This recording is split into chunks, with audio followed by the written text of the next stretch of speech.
my good friend Dylan, almost halfway to school. What's up? How is it that their parents did not know?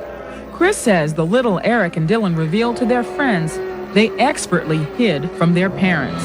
Ready to torpedoes, Mr.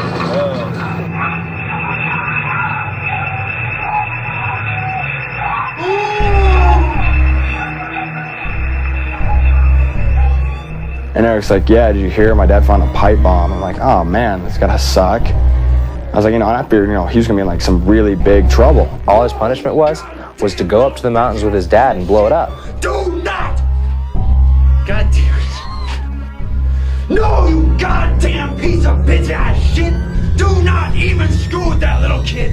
If you do, I'll rip off your goddamn head and shove it so far up your... Go ahead. Look, I don't care what you say. If you ever touch him again, I will freaking kill you. I'm gonna pull out a goddamn shotgun and blow your damn head off. Do you understand? Little worthless piece of crap.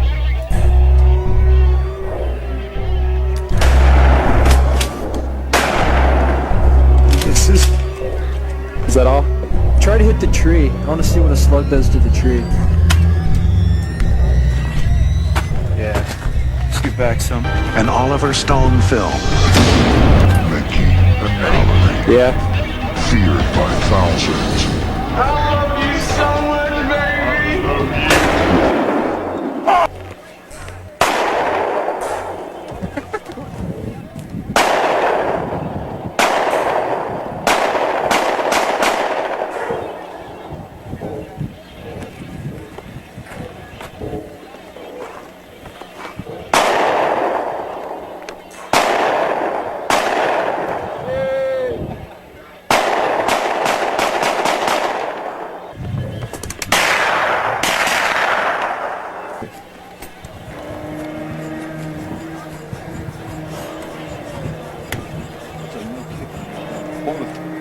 Yeah, take a look at that. That was my ghetto gun.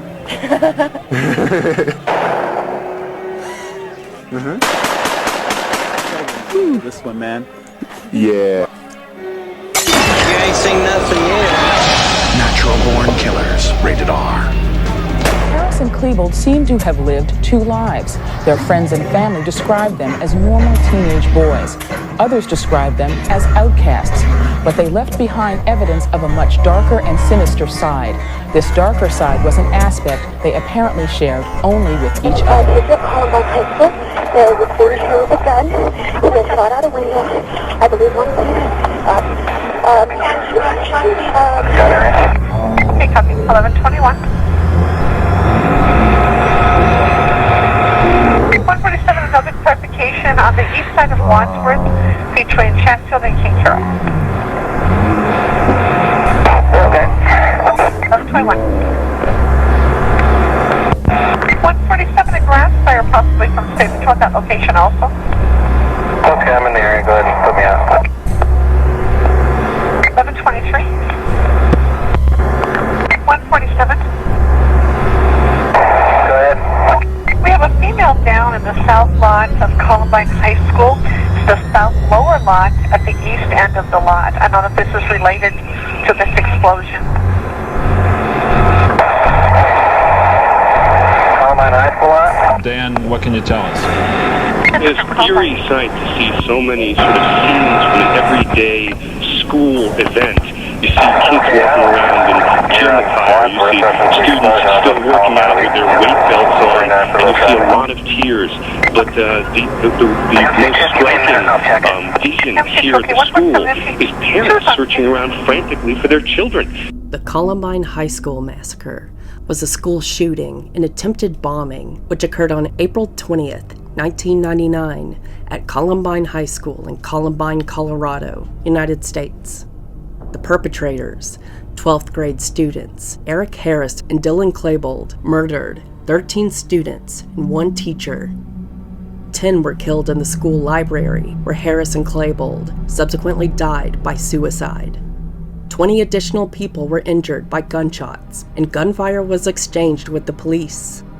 The Columbine Massacre was the deadliest mass shooting in a K-12 school in U.S. history until December 2012.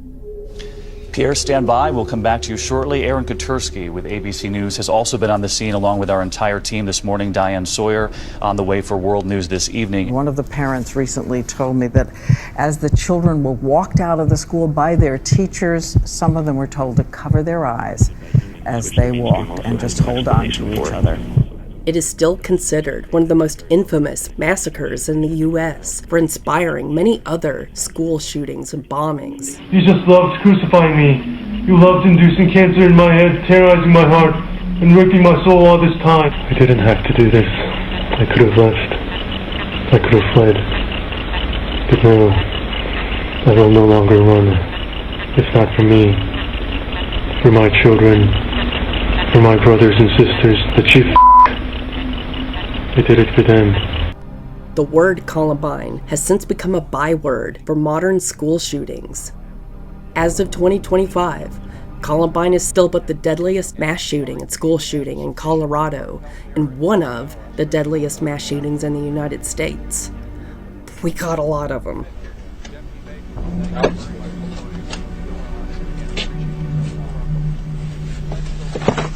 Stop. Okay. Good.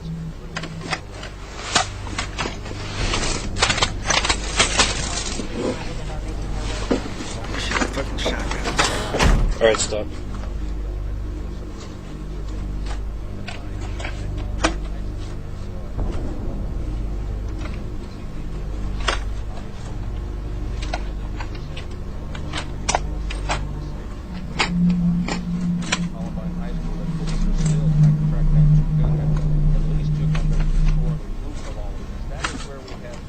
X.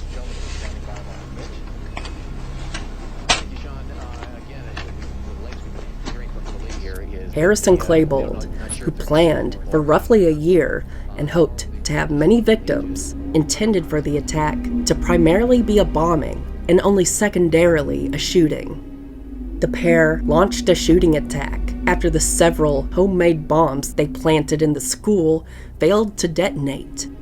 Their motive remains inconclusive. We were getting word that Leawood Elementary School is locked down. Yeah. If you are just joining us, two young men apparently dressed in long black trench coats opened fire about an hour and a half ago at a high school just outside of Denver in Littleton, Colorado. At least 3 students have been injured and possibly as many as 8. We know that victims have been taken to area hospitals. One student has apparently been critically injured, and we know that one of the victims may be an adult woman. There is a huge presence of police and sheriff's deputies. 6 to 8 outside. We don't know who's injured inside yet. We have heard some pretty frightening stories from students describing gunshots ricocheting off lockers. They describe these suspects as students of the school. Can you confirm for us that you are looking into that possibility? We're looking into it, but we have no idea who the shooters are as of yet. 2 students we spoke with on the telephone described them as members of the Trenchcoat Mafia, which is a group they just say are a group of disenfranchised kids that have threatened revenge in the past for kids making fun of them. Have you heard that theory? No, have not. Not up here. And can you give us any more information on the kinds of weapons you think these suspects may have?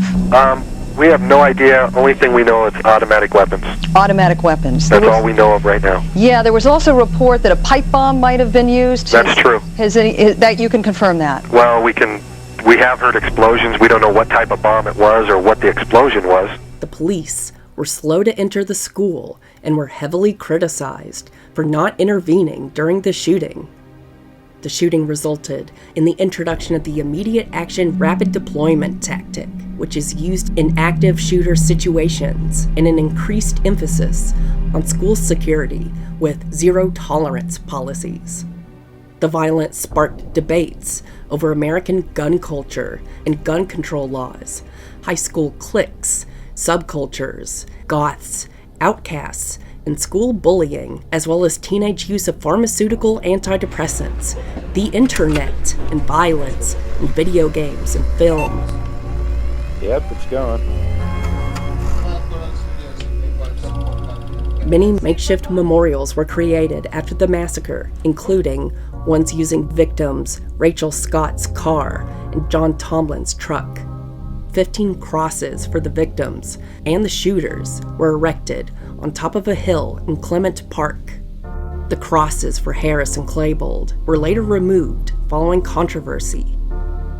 The shooting has inspired dozens of copycat killings, dubbed the Columbine effect, including many deadlier shootings across the world.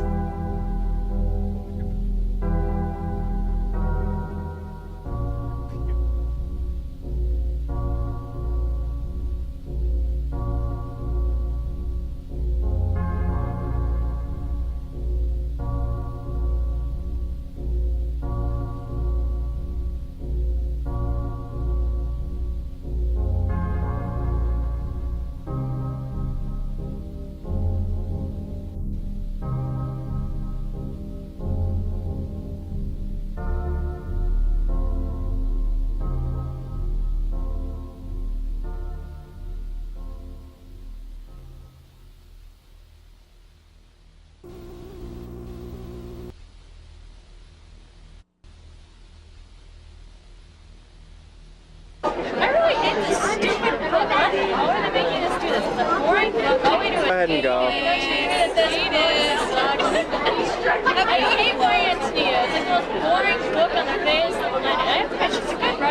Just don't read Oak Pioneers. Oh God, no, I don't want to. I'm falling asleep reading this. I don't remember how to snap. It's huge text. Holly, stop telling the world that you have a penis. Jen, shut up. Okay. It's not okay. That's what it's called, your penis. I have to say, this is a pretty good, like stamp thing. Welcome to the startling, the shocking death education. Loosely defined, death education is supposed to prepare young people for coping with death. Most schools make it part of a health class, but some devote an entire course to the subject. And as Tom Jarrell shows us, it seems there can be unexpected consequences. They're not therapeutic enough, if you will, to keep the troubled kids out of trouble, but they are powerful enough to draw the untroubled kids into becoming troubled. I didn't see any reason to keep going. If I didn't have any friends, I didn't have anything to live for, I basically just stopped caring. Tara Becca believes she was seduced into a suicide attempt by her death ed class. 6 years ago, Tara was a junior at Columbine High in Littleton, Colorado. Her English literature teacher began weaving her own beliefs on reincarnation into the classroom discussions of death. He has declined to make a last statement. Are you ready to tell him?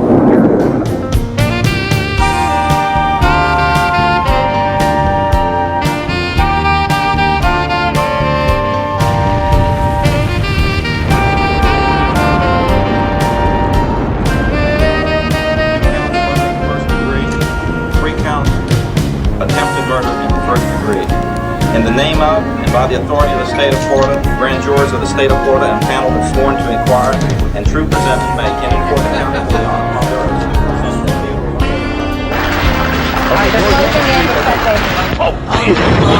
We're going to pull out. We don't know what has just happened right there. It looks like the police have closed in on him. We don't know what exactly has transpired. People are always making fun of me. I don't like it. I need some help. Oh!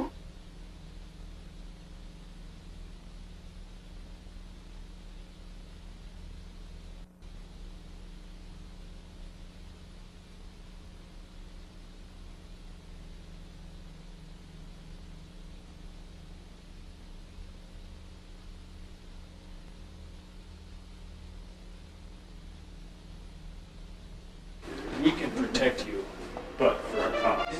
Harris and Klebold were both born in 1981. Harris was born in Wichita, Kansas, but moved around frequently as a child due to his father's occupation in the United States Air Force, while Klebold was born and raised near Columbine. Harris's family eventually settled in Colorado, 1992. Shortly after, Harris and Klebold met while they were in 7th grade. Over time, they became increasingly close. By the time they were juniors in high school, they were described as inseparable.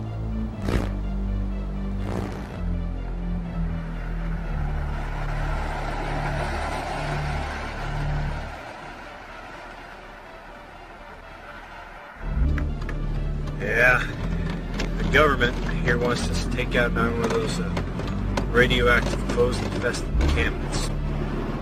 Yeah, we've been doing those for the past few months. They get harder and harder every time. I don't know how we're gonna keep doing this stuff. I think we might have to get some more weaponry. Yeah, it's almost like there's a master behind it. After that blast, there's no telling who's behind it. Yeah.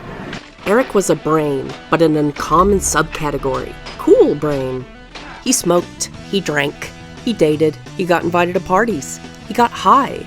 He worked his look hard, military chic hair, short and spiked, with plenty of product, plus black t-shirts and baggy cargo pants. He blasted hardcore German industrial rock from his Honda. He enjoyed firing off bottle rockets and road tripping to Wyoming to replenish the stash. He broke the rules, tagged himself with the nickname Reb, but did his homework and earned himself a slew of A's. He shot cool videos and got them airplay on the closed-circuit system at school. And he got chicks, lots and lots of chicks. On the ultimate high school scorecard, Eric outscored much of the football team. He was a little charmer. He walked right up to the hotties at the mall. He won them over with quick wit, dazzling dimples, and a disarming smile. His blackjack pizza job offered a nice angle. Stop in later and he would slip them a free slice. Often they did. Eric and Dylan were called insiders, meaning anything but delivery, mostly making the pizzas, working the counter, cleaning up the mess. It was hard, sweaty work in the hot kitchen, and boring as hell. Eric looked striking, head-on, prominent cheekbones, hollowed out underneath, all his features proportionate, clean-cut, and all-American. The profile presented a bit of a problem, however. His long, pointy nose exaggerated a sloping forehead and a weak chin. The spiky hair worked against him aesthetically, elongating his angular profile, but it was edgy, and it played well with his swagger. How cute are they? There, and she ate a 7-layer burrito. Shut up! She ate a 7-layer burrito, and then she fell asleep on her break. And she ate this 4-layer burrito right before her break. She woke up because her mouth was bleeding, like right here, like inside, you know. And she went to the doctor, and I said, "Well, you can't eat for a few days because there's roach eggs hatching in your mouth." Oh, that's gross. Yeah, I know. No way. I'll never eat that type of food. I even saw her. I know. It's like so cool. You got me something. I am. Because I don't want to go to math or English or Okay, I'll just go ahead and do that. How's that? I'll just go ahead and do that. Okay. Good. Feels like the girls who do hair and an A. She's like a big forehead and like wears like major eyeliner. She's a cheerleader. Don't record this. Oh my god, Dad. Don't record it.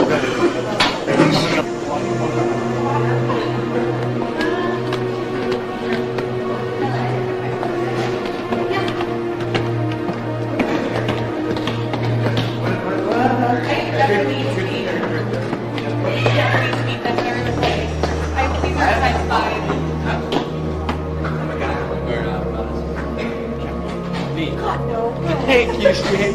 Yeah, me.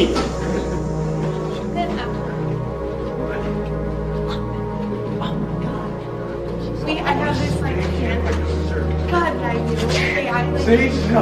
I have this fantasy like where I'm gonna marry him.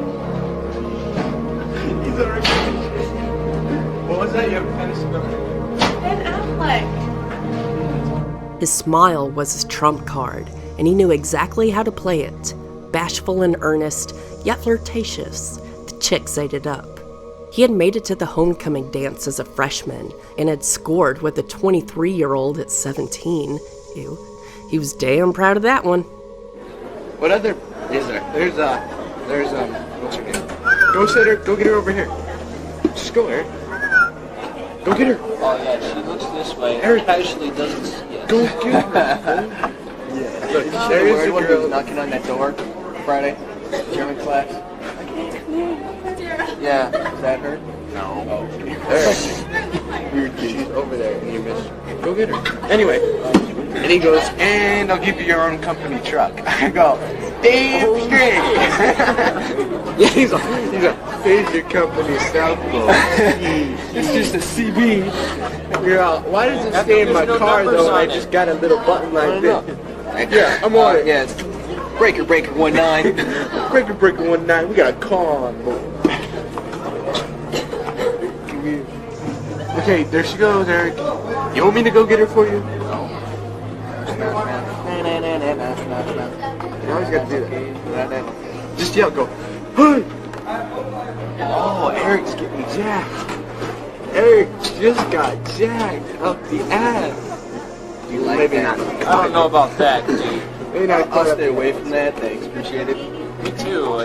Yes. You still got jacked. You stink. You're the specialty. Specialty. You're going with the punt return. I miss you guys. Yeah, right. Don't even go like that. You just want to go over there because that one chick's over there. Yeah, it's 8:16 for starters. Let's see, I'm going to go over there because I want to see that one chick. Thanks, another chick over there. Thanks, but I can't think of anything else. There we go. Oh, okay. There's this chick over here.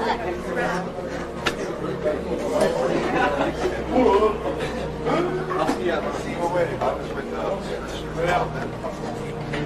Hey, you're missing child. I'm not missing. You're not for really. Nothing. A Musikvideo.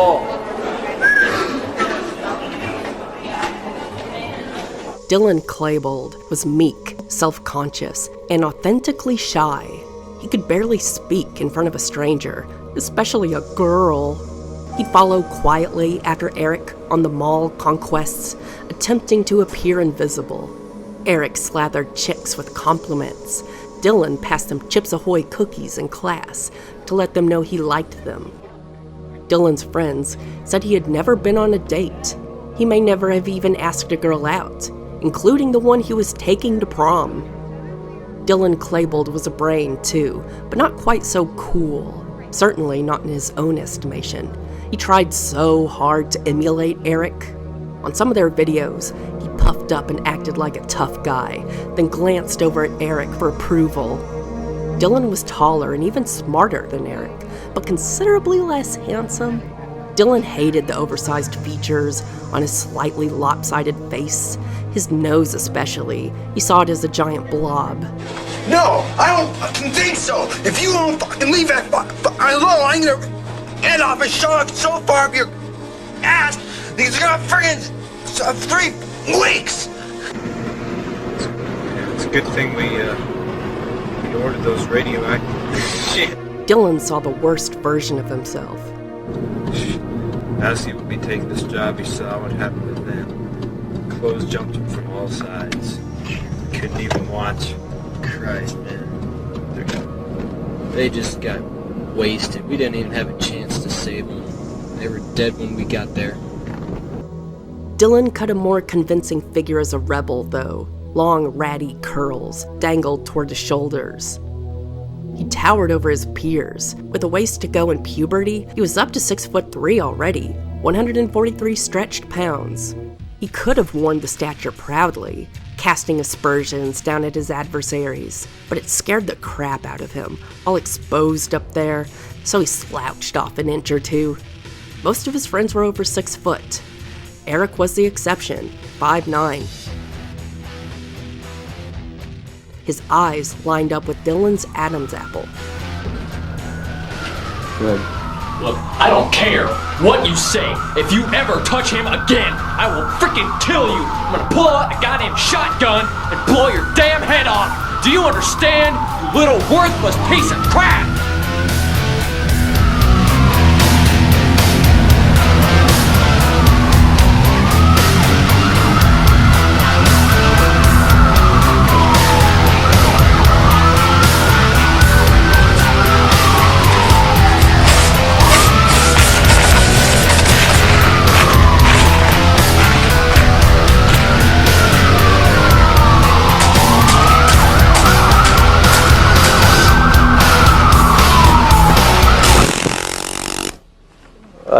I can get the money.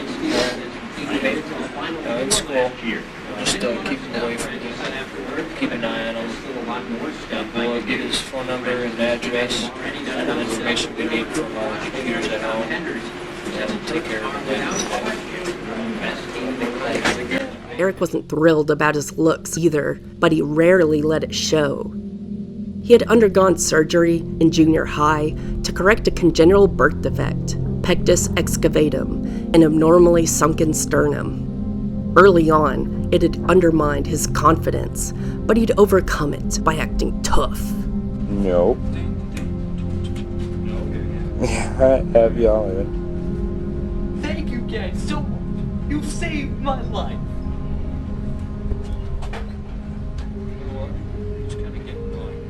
Yeah, it is. You should kill him. I think she died. Alright. According to their journal entries, Harris and Klebold seem to have begun planning the attack by May 1998, nearly a year before the attack.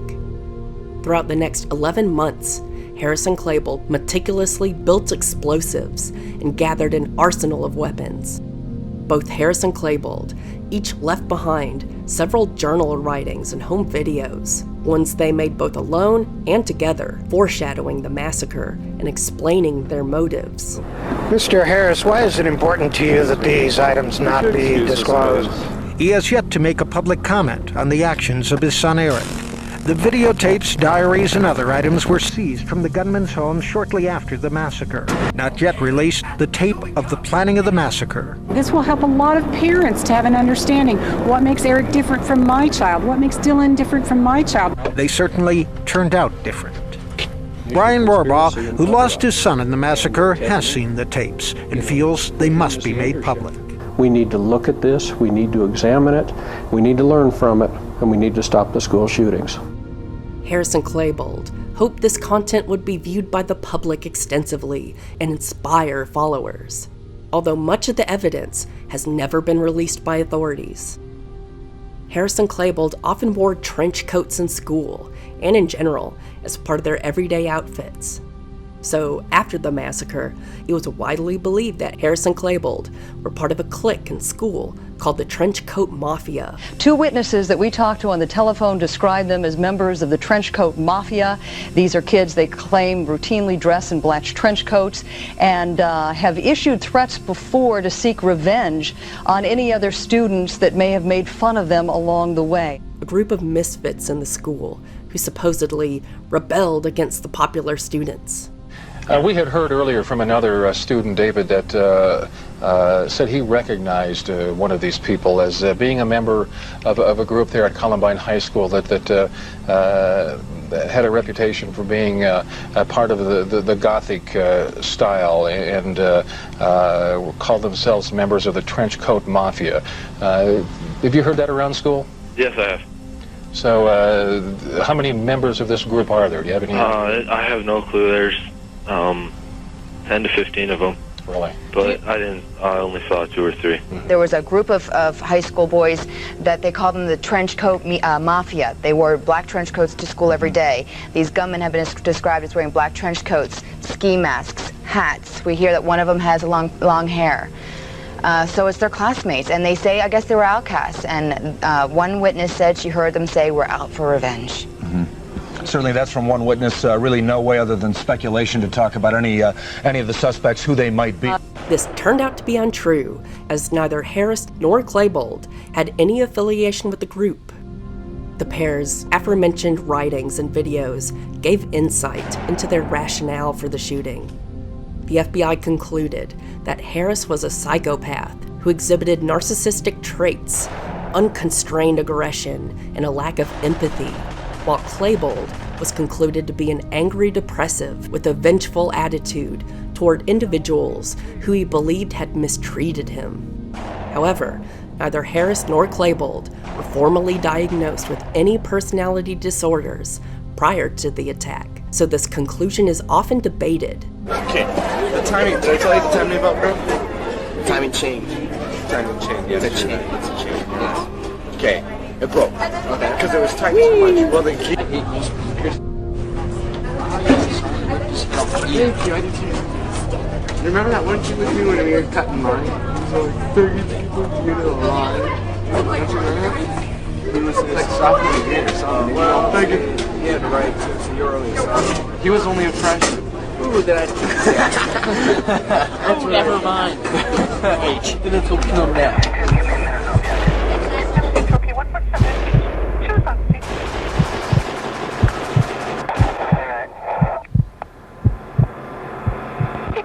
Possibly shots fired at Columbine?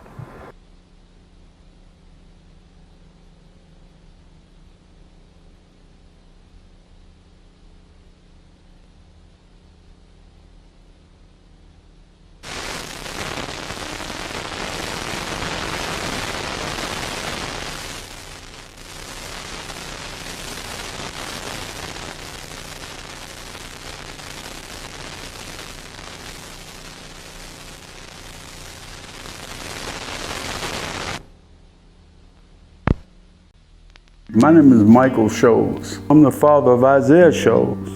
He was one of the victims that was taken out so early in his life. Then Isaiah Scholes was killed by one shot to his left arm, through his armpit, his heart, and his right arm by a pump shotgun by Eric Harris. Now, they did target Isaiah Scholes because he was black, and again, I'm just reading what the witnesses stated and heard in the library. They called Isaiah many profanities and racial slurs. Who was Isaiah? Beautiful. He was energetic. Most of all, he loved making people laugh. I mean, that was his thing.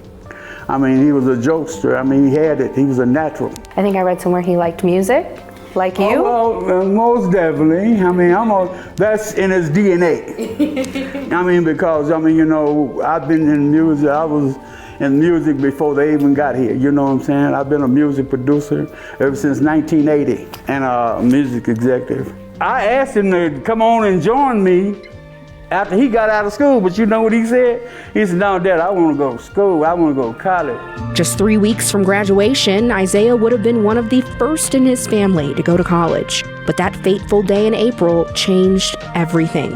I heard the phone ring, and my wife screamed and said, there's been a shooting. There's been a shooting? What you talking about? Up at the school, and she didn't have to say nothing else. When they got to the school, Michael says after hours of uncertainty, a glance from one of Isaiah's favorite coaches confirmed what his heart already knew. He looked at me, tears came to both our eyes because we know that was it. They had found it. Michael Scholes says 2 of his other children survived. Because I don't know if I could have really kept it together if I'd lost all 3 of my babies in that school. But thank God that for that teacher. He saved a whole lot of them and changed this whole thing around. Coach Sanders, he stood in front of my child and directed her the other way. Your daughter, he saved your daughter. My daughter, yes. But Michael says that grief was immediately coupled with regret. I have faith in the system. Not too much, but I have faith in the system. I put my guards down. I took my family to a situation that probably shouldn't have did it, but I did. We had problems after we got there with this certain group of children. You got SWAT stickers all the way through the school. You got this one particular group running around there demolishing our minority children, throwing them in trash cans, putting them in lockers. As Michael prepared to move Isaiah and his 2 other kids who attended Columbine to another school, Isaiah told his dad he wanted to stay. He wanted to stay with he wanted to walk with his friends. You know, the people he went to school with. He wanted to walk with them. And he begged us. I mean, now that's a regret. If I ever had one, that was a regret right there, because we should have said no.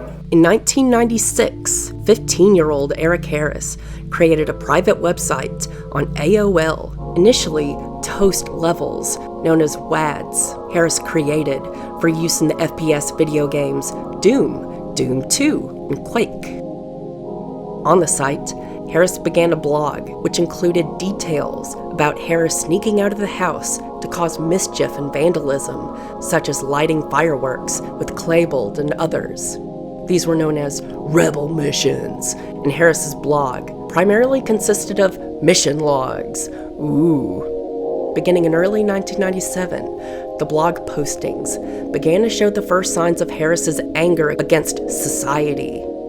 By the end of the year, the site contained instructions on how to make explosives. Apparently not very good instructions. Harris's site attracted few visitors and caused no concern until August 1997, after Harris ended a blog post detailing murderous fantasies with, quote, "All I want to do is kill and injure as many as I can, especially a few people, like Brooks Brown." Brown was a classmate of his. After Brown's parents visited the site, they contacted the Jefferson County Sheriff's Office on August 7th, 1997. You went to them and said, "Here's a red flag." More than a red flag, here were 3 felonies that we had turned into them, making and detonating pipe bombs and threatening my son's life, and they didn't pursue it. They didn't do their job. I was utterly dumbfounded that they did nothing with the web pages. Eric was saying how he was going to blow people up. Hey, I'm making pipe bombs. I've got the designs for them on my website. I'm going to kill these people. Here's why. That's a level beyond making a joke. Now our only problem is to find the place that will be ground zero. An investigator wrote a draft affidavit to request a search warrant for the Harris household, but it was never submitted to the judge. Brandy was so worried about the threats, he had written an article in the Columbine Courier in March of 1998, more than a year before the shooting, letting everyone in the community know about the situation. Randy reflects on this years later. We're sorry, we're upset that we didn't do more to let people know what happened here, but the cover-up made it difficult. And we live with the guilt of knowing that maybe we could have done more, although we spent 7 years fighting it after Columbine. It didn't help. At first, the Sheriff's Department denied its investigators had even met with the Browns in person.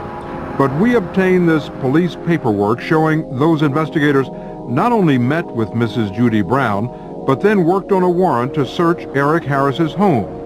Even more surprising, this document shows a sheriff's deputy found a pipe bomb consistent with the devices Harris described on his website.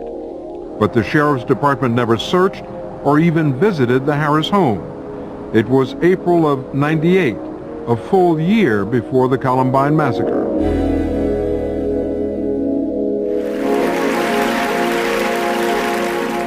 The last time I heard my son's voice was when he walked out the front door on his way to school. He called out one word in the darkness, "Bye." But the enormity of the tragedy can't be measured only by the number of deaths and injuries that took place.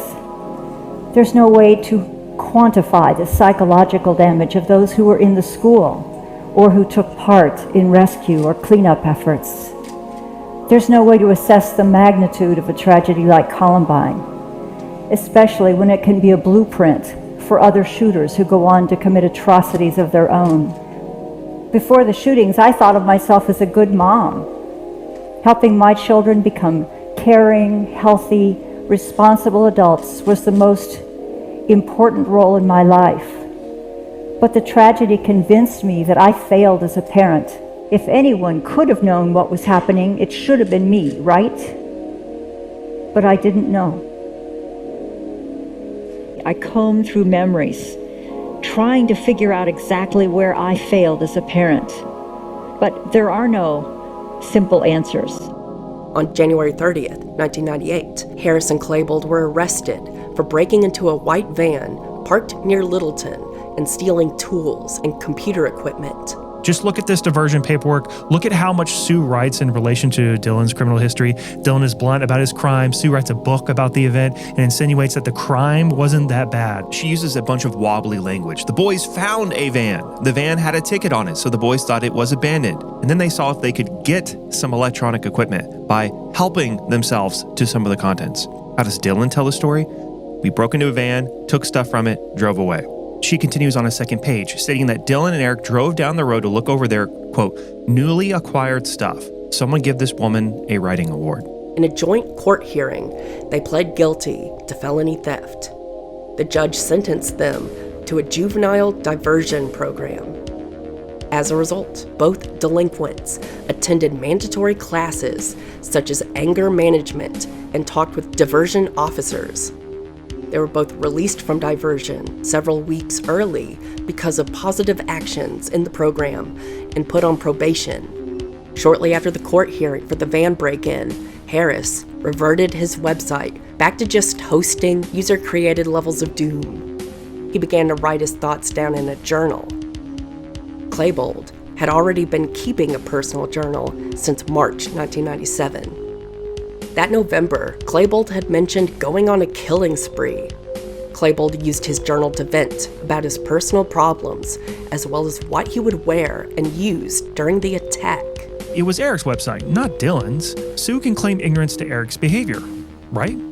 Besides the fact that Judy Brown warned the Klebolds about Eric, there is a fair amount of evidence that Sue outwardly communicated that Eric was not a close friend to Dylan, and she never says that Eric was a close friend in any of her books or speeches. In fact, she goes out of her way in her book to distance Dylan from Eric. I believe this is because she wants to associate the shooting with the duo, Eric and Dylan, which minimizes Dylan's involvement. This narrative is consistent with the idea that Eric was the real monster manipulating Dylan, and she never wants you to believe that she had any control or knowledge of how close Dylan was with Eric. Because if she did, she would have to defend herself as to why she allowed her son to spend so much time with Eric. But we know that Eric and Dylan were together a bunch. They talk about their nightly missions, vandalizing property. They got in big trouble as a pair multiple times and have numerous videos documenting their friendship over a long period of time. Either Sue had a brain injury or she's gaslighting us. In both their journals, Harris and Klebold later plotted the attack soon after beginning his journal. Harris typed out a plan for an attack, which included possibly escaping to a foreign country after the massacre or hijacking an aircraft at Denver International Airport and crashing it into New York City. A plane crash into a New York landmark. Good morning, this is the 6 o'clock news here on KFI. I'm Ken Gallagher. Smoke is pouring from the upper floors of the north building of the Twin Towers of the World Trade Center in New York right now.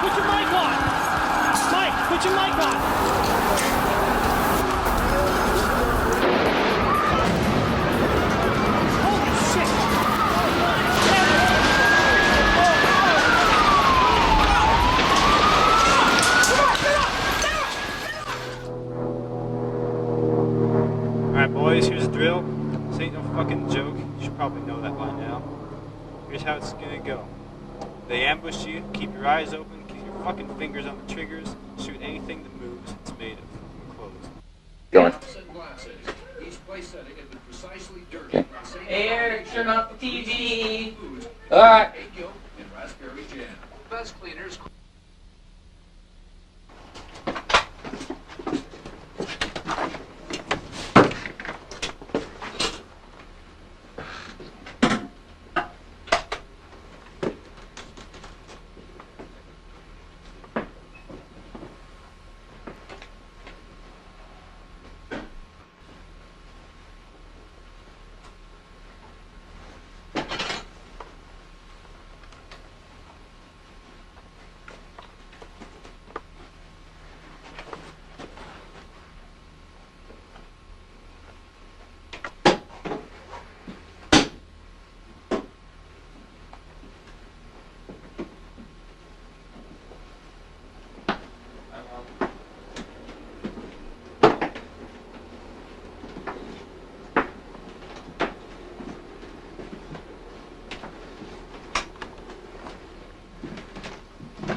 Klebold and Harris both made entries in their journals on topics related to sexuality. Klebold expressed shame for his sexual interests, which included bondage and foot fetishism, stating that, quote, "My humanity has a foot fetish and bondage extreme liking. I try to thwart it." Harris described his desire for sex with women, especially his desire of raping and torturing women in his bedroom. Harris also expressed interest in cannibalism, stating that he would like to dismember a woman with whom he could have animalistic sex and eat her flesh. Harris and Klebold's schoolwork also foreshadowed the massacre. They both displayed themes of violence in their creative writing projects. In December 1997, Harris wrote a paper on school shootings titled Guns in School and a poem from the perspective of a bullet. Oh, how arty. Ooh, how arty, that Eric. Klebold wrote a short story about a man killing students, which worried his teacher so much that she alerted his parents. Trying to figure out exactly where I failed as a parent.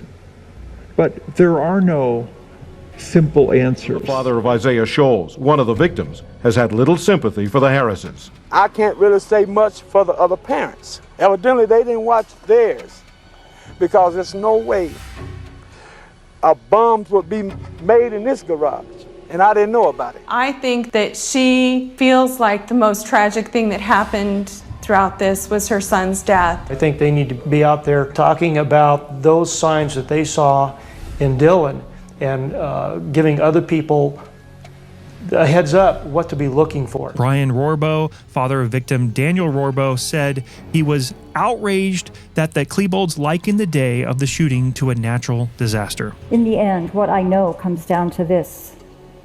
The tragic fact is that even the most vigilant and responsible of us may not be able to help. But for love's sake, we must never stop trying to know the unknowable. Thank you. She insinuates that any child could be secretly plotting a massacre and the parents can't know. However, we should keep trying anyway? In a psychology class, Harris wrote that he dreamed of going on a shooting spree with Klebold. How much more obvious can it get? You know, if I were you, I'd just watch out for red flags. Oh, okay. But what if I'm like a flag factory that only manufactures giant red flags?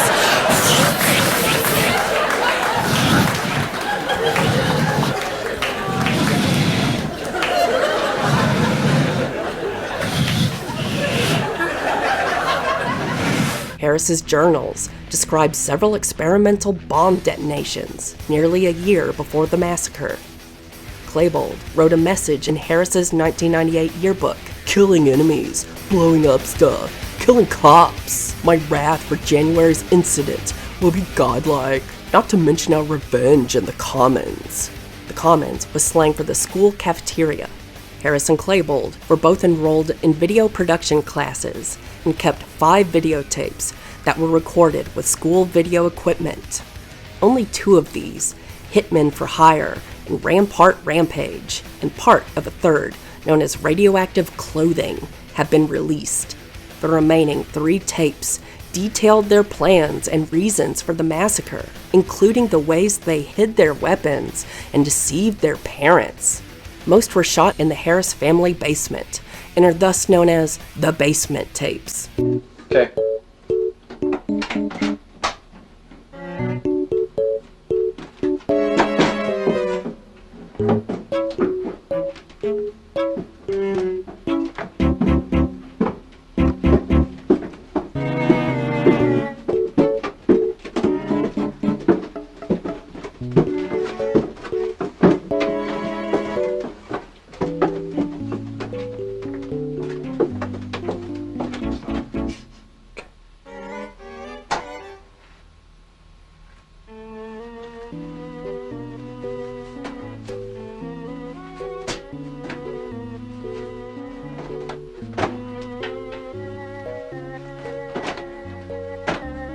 Dylan, you're in the...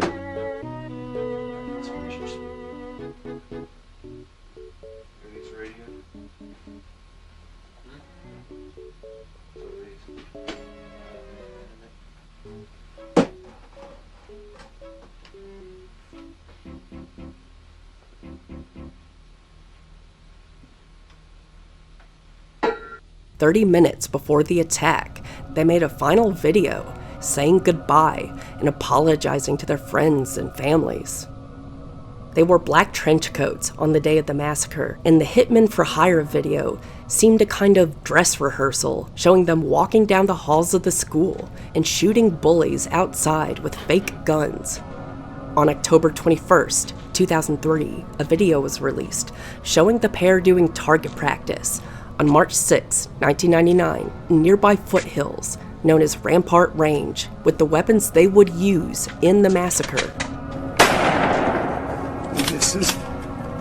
Is that all? Ready? Yeah.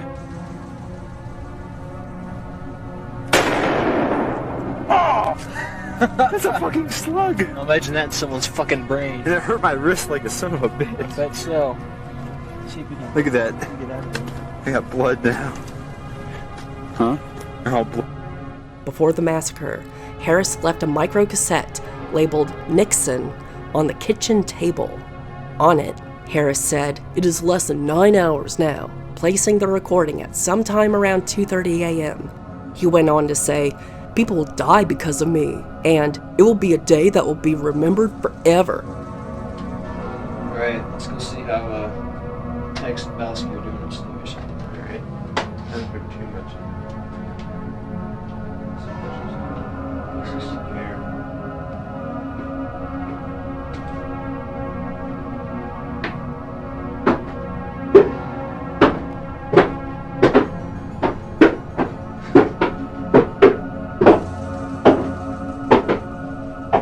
The Harrises and the Klebold's weren't paying attention to their boys, didn't take matters seriously, and weren't firm enough parents. They should have separated Eric and Dylan and forbidden them to see one another. Susan Klebold's essay provoked a strong reaction from Brian Rohrbaugh as well. He lost his son Daniel. Couple comments that kind of caught me off guard. She stated that her son was irrational. And I will tell you that I have looked at the evidence, the writings, the basement videos. What they did was not irrational. These two murderers, what they did, their plan, it was coherent and it was cohesive. It was just completely immoral. It was evil. The Burnells believed the black trench coat, Dylan's depressed mood, a prior arrest for breaking into a van with Eric Harris should have set off an alarm. I really feel like Mrs. Klebold is focusing very much on her son's suicide and not the horrific homicide that he caused. And what made me stand up and really feel that something is going to happen, something is going to get done, is when they got them parents there in Michigan. And they have to be accountable for what he did, because I really believe that if that would have happened back in 1999, some accountability, we wouldn't be having a whole lot of these shootings going on today. That spring, we had the worst argument we ever had during his lifetime. It happened on Mother's Day, the last Mother's Day we had together, and it still hurts me to remember it. I can't remember exactly what set me off. I was heartsick about the disastrous year I'd had with both my kids, angry about Dylan's continuing negativity and bad attitude, and quietly hurt he had forgotten Mother's Day. When I confronted him about his attitude, I had the feeling he was responding not to me, but to some inner joke. It seemed disrespectful. Fed up, I got in his face. I shoved him against the fridge, pinning him there with my hand. Then I waved my finger and gave him a real mom lecture. I didn't yell, but there was authority in my voice as I told him he had to stop being so crabby and selfish. The world doesn't revolve around you, Dylan. It's time for you to think about the other people in this family. You need to start carrying your weight. Then I had reminded him that he had forgotten Mother's Day. Finally, in a soft voice that carried warning power, I'm getting angry, and I don't know how well I can control it.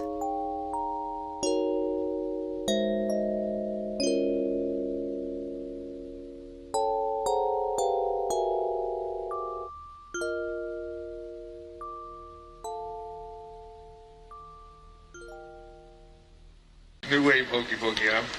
Okay, well, let's find out who our birthday boys are, okay? What's your name? Daniel, and how old are you, Daniel? 5.5. Are we almost in there? What's inside of it? Whoa. It's probably a kind of a jelly or goo. Oh, so it's a goo ball, huh? Oh, it's a junior squish ball. Interview you about how you like braces. Why do you want to know about that? Let me see those braces. Go, give me a full smile. Oh, goodness. Any thoughts, philosophical or You've had them in otherwise? how many days now? 3. This is my 4th, actually. Raiding the cookie cabinet. I like you. Ooh. National Geographic.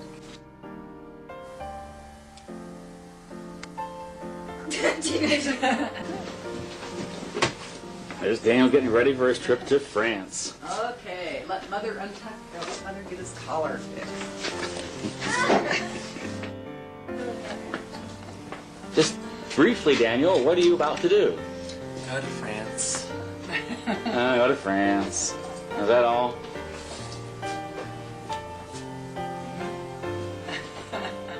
D. Roosevelt's first inaugural address given on Saturday. Okay, we're gonna edit that out already. Dad, we're gonna edit that out. Okay, edit it out. Hurry. I don't know how to edit it out. Daniel, when I put it on the other tape, I'll cut it out. Okay, it's already there now. Okay. Now we got me saying, just relax, take it easy. This is Franklin. This is Franklin D. Roosevelt's first inaugural address given on Saturday, March 4th, 1933. I am certain that my fellow Americans expect that on my induction into the presidency, I will address them with the candor and a decision which the present situation of our nation impels. This is preeminently the time to speak the truth, the whole truth, frankly and boldly. This great nation will endure as it has always endured, will revive and will prosper.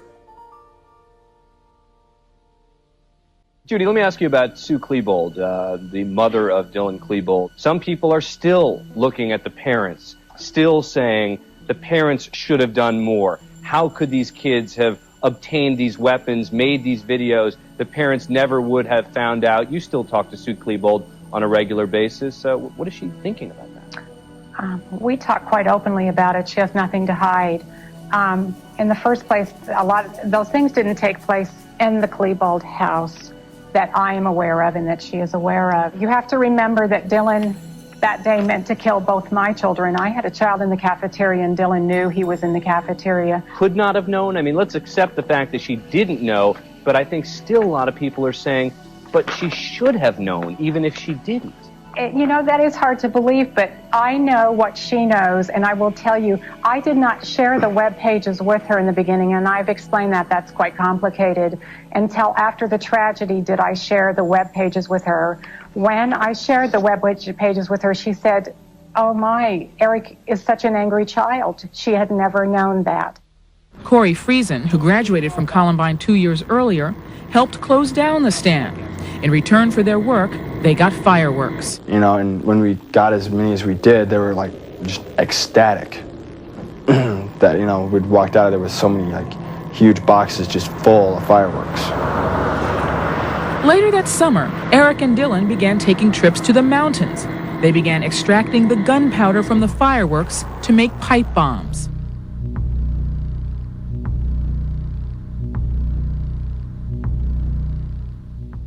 The boys' voices can be heard telling the judge they'll straighten up. Where did you get? What's your curfew? 10 o'clock on weekends and 6 o'clock on weekdays. Good for you, Dad. Grade? What kind of grades did you get? C minus or C plus and B minus average. C plus, B minus, that's better than C minus. What grades are you capable of? Probably B and C plus average. Why aren't you there? I bet you're an A student if you put the brain.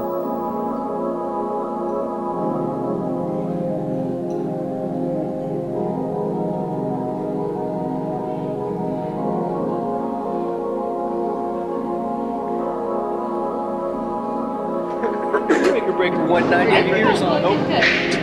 Breaker.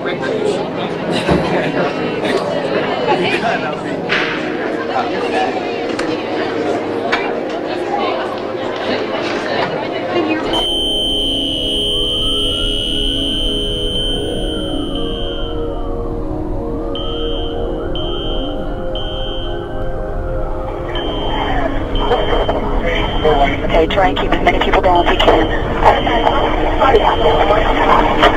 Okay. Do you know who he is? Okay.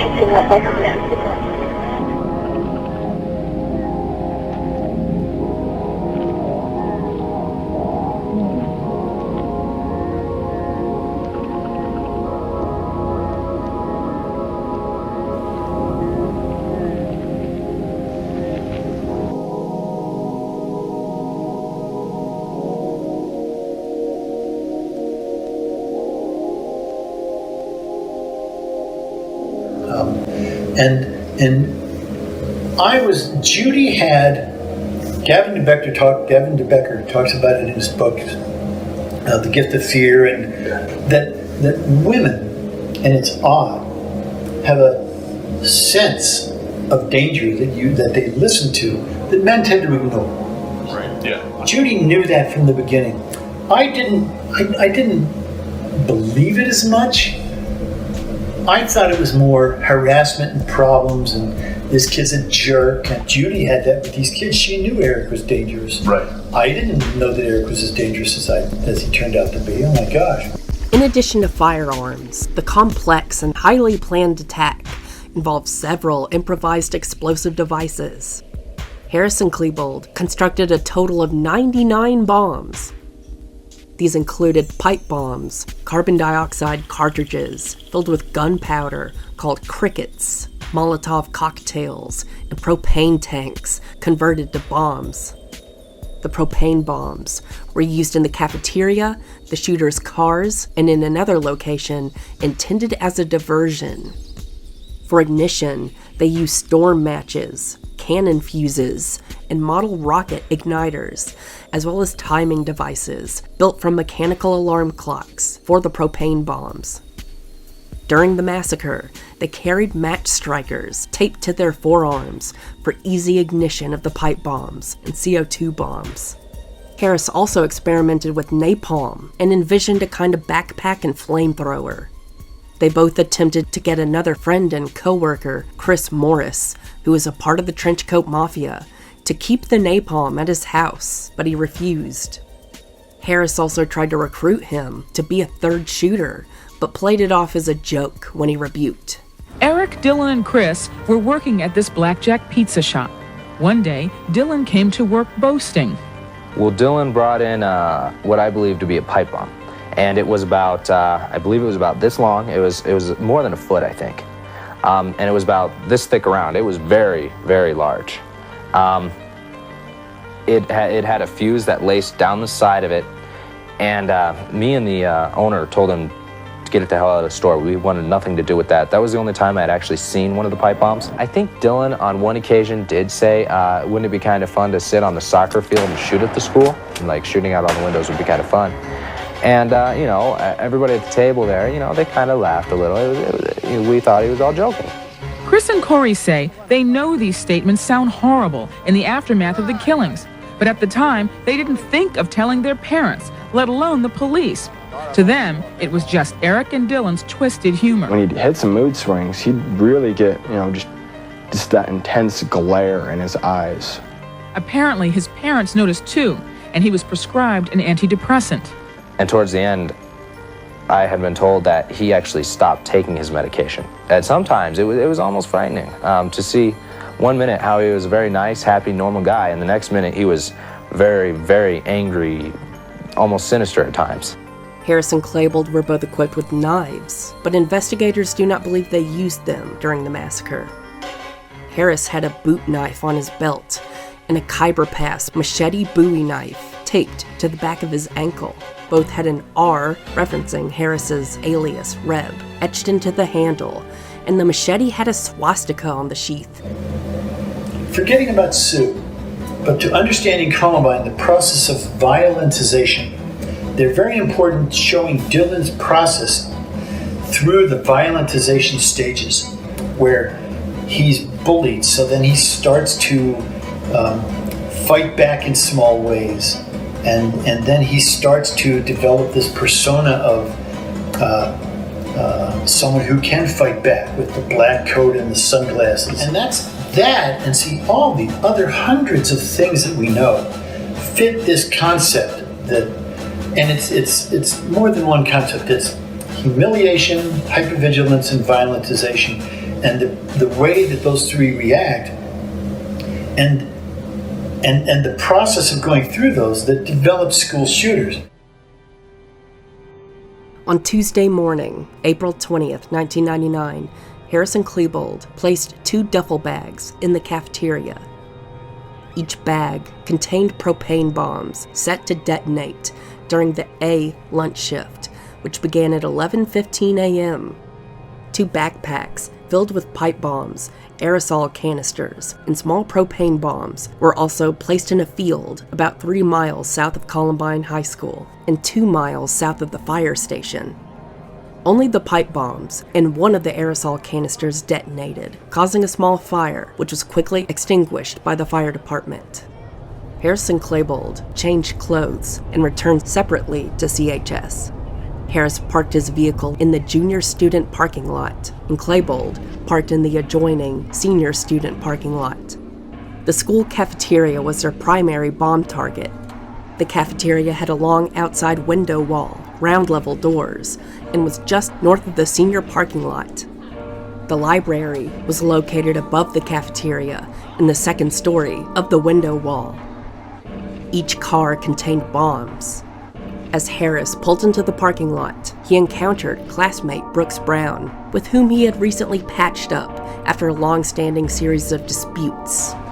According to Brown, who was smoking a cigarette, he was surprised to see Harris, whom he earlier noted had been absent from a class test. Harris, a good student, was unlikely to miss school days with important academic obligation. Brown berated Harris for missing the test. Harris, acting unconcerned, replied, "Doesn't matter anymore. Brooks, I like you now. Get out of here. Go home." Brown, feeling uneasy and already prepared to skip his next class, walked away down South Pierce Street. Meanwhile, Harris and Klebold armed themselves, using straps and webbing to conceal weapons beneath their trench coats. They lugged bags containing bombs and ammunition.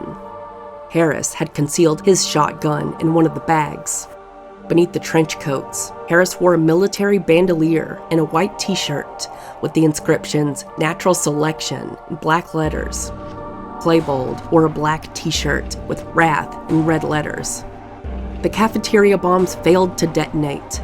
Had these explosives detonated as intended, they would have killed or severely wounded the 488 students in the cafeteria and damaged the school structure, collapsing the library into the cafeteria and possibly killing more students and staff.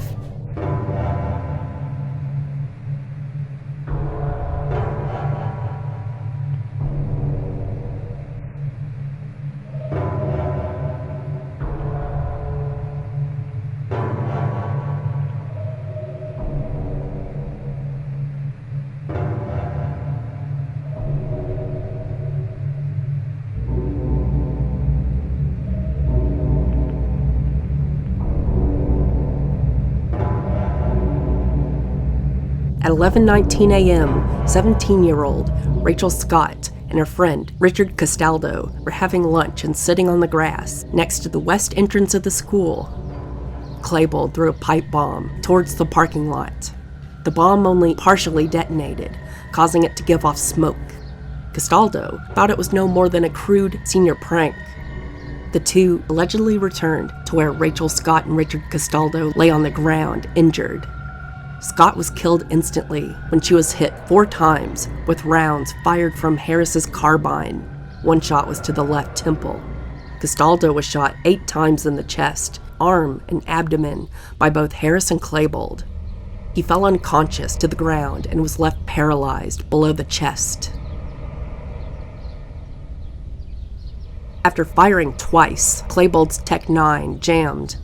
Harris took off his trench coat and aimed his carbine down the west staircase in the direction of 3 students, Daniel Rohrbough, Sean Graves, and Lance Kirkland. The students presumed they were paintball guns and were about to walk up the staircase directly below the shooters. Harris fired 10 times, killing Rohrbough and injuring Graves and Kirkland. William David Sanders, a teacher and coach at the school, was in the cafeteria when he heard the gunfire and began warning students. Attention South Units, have a report of what appears to be an explosion. It sounded like an explosion. Northbound on Wadsworth between Chatfield and Kincarroll. Fire department's been advised.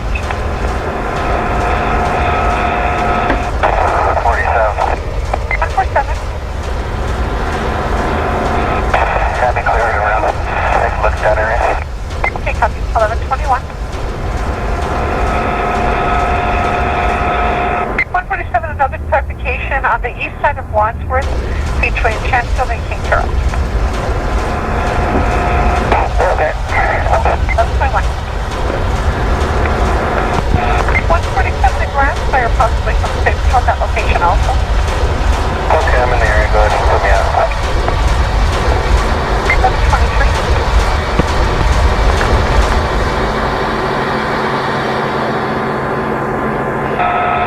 147.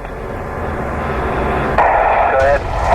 We have a female down in the south lot of Columbine High School, the south lower lot at the east end of the lot. I don't know if this is related to this explosion.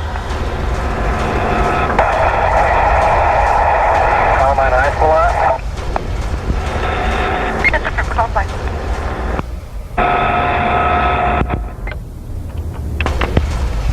Okay, I don't see it here on Wadsworth reference to the explosion. I'll go up to Columbine. We can 39 for low traffic. MC2, give me a minute and I'll check it. MC2, okay, 147 and choose on the scene. Alright. Okay, so this was possibly shots fired at Columbine? Attention South Units, have possible shots fired at Columbine High School. It was Mother's Day and he'd forgotten to get me a card or a gift, so I said something about that.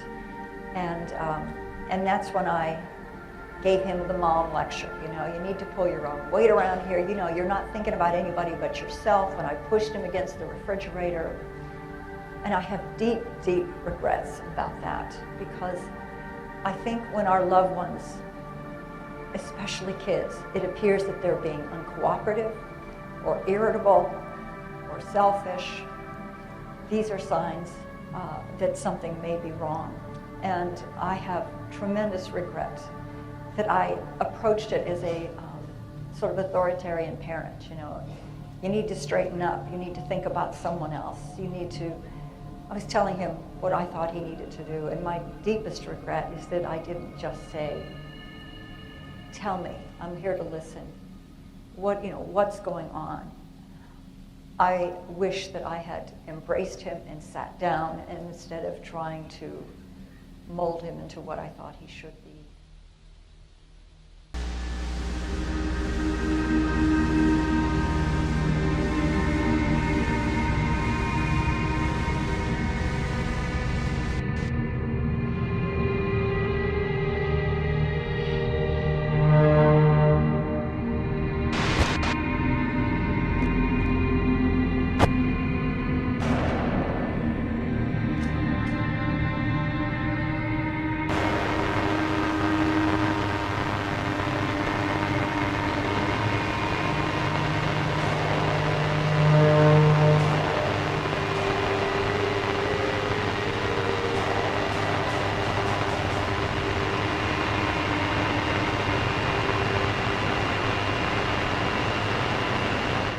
There's the mat. Looking fine. Loved sports. Played football, baseball, soccer. Yeah. He was always the either the catcher or the center, the one that had to be calm. He fit right into the role. There's Daniel getting ready for his trip to France. My brother was always kind of the quiet kid. Just briefly, Daniel, what are you about to do? Go to France. Go to France. He pretty much turned out exactly like my mom, and he looks just like my mom. And I turned out just like my dad. I looked just like my dad. He always seemed like he was a lot older. He was very wise. National Geographic. Kyle was the perfect baby. He ate, he slept, and he hardly ever cried. I can remember early on, I knew he was different. There was something different about this child. And we found out that he had a stroke at birth. So years of speech therapy, years of working on his fine motor skills, getting him into classes that were appropriate for him was always a struggle. And going to Columbine, even for the short time that he was there, was probably the best placement that we'd ever gotten. I, especially with Christy Held and Amber Burgess, have probably spent more time with them in the last 4 years than even Mom and Dad. They were white and Eric Harris, and we don't know the other one's name, but they had black trench coats on. We're shooting people and throwing grenades and stuff. Did you see anyone shot? Were they shooting at people? Or Yeah, we saw like 3 people get shot. Harris turned west and fired 7 shots in the direction of 5 students sitting on the grassy hillside adjacent to the steps and opposite the west entrance of the school. Michael Johnson was hit in the face, leg, and arm, but ran and escaped. So I went like this, and I looked at my hands and there was blood, and it's like, this isn't paintball. Almost like I was seeing a part of death. There was pure comfort. The one thing I was worried about was, if I die, how's my family going to feel? Mark Taylor was shot in the chest, arms, and leg, and fell to the ground where he faked death. The other 3 escaped uninjured. Klebold fired down the stairs with a shotgun, injuring Nick Foss with a graze wound, then walked down the steps toward the cafeteria. He came up to Lance Kirkland, who was already wounded and lying on the ground, weakly calling for help. Klebold said, "Sure, I'll help you," then shot Kirkland in the jaw with a shotgun. Although near fatally injured, Kirkland would survive. Dan died. I watched him die. He's my good friend. Shot here in the face, shotgun. Here, my knee, one on my foot, it's still there. There's the exit wounds, and then one on my chest. Yeah. He was shot 5 times as he walked out of the school cafeteria with 2 friends.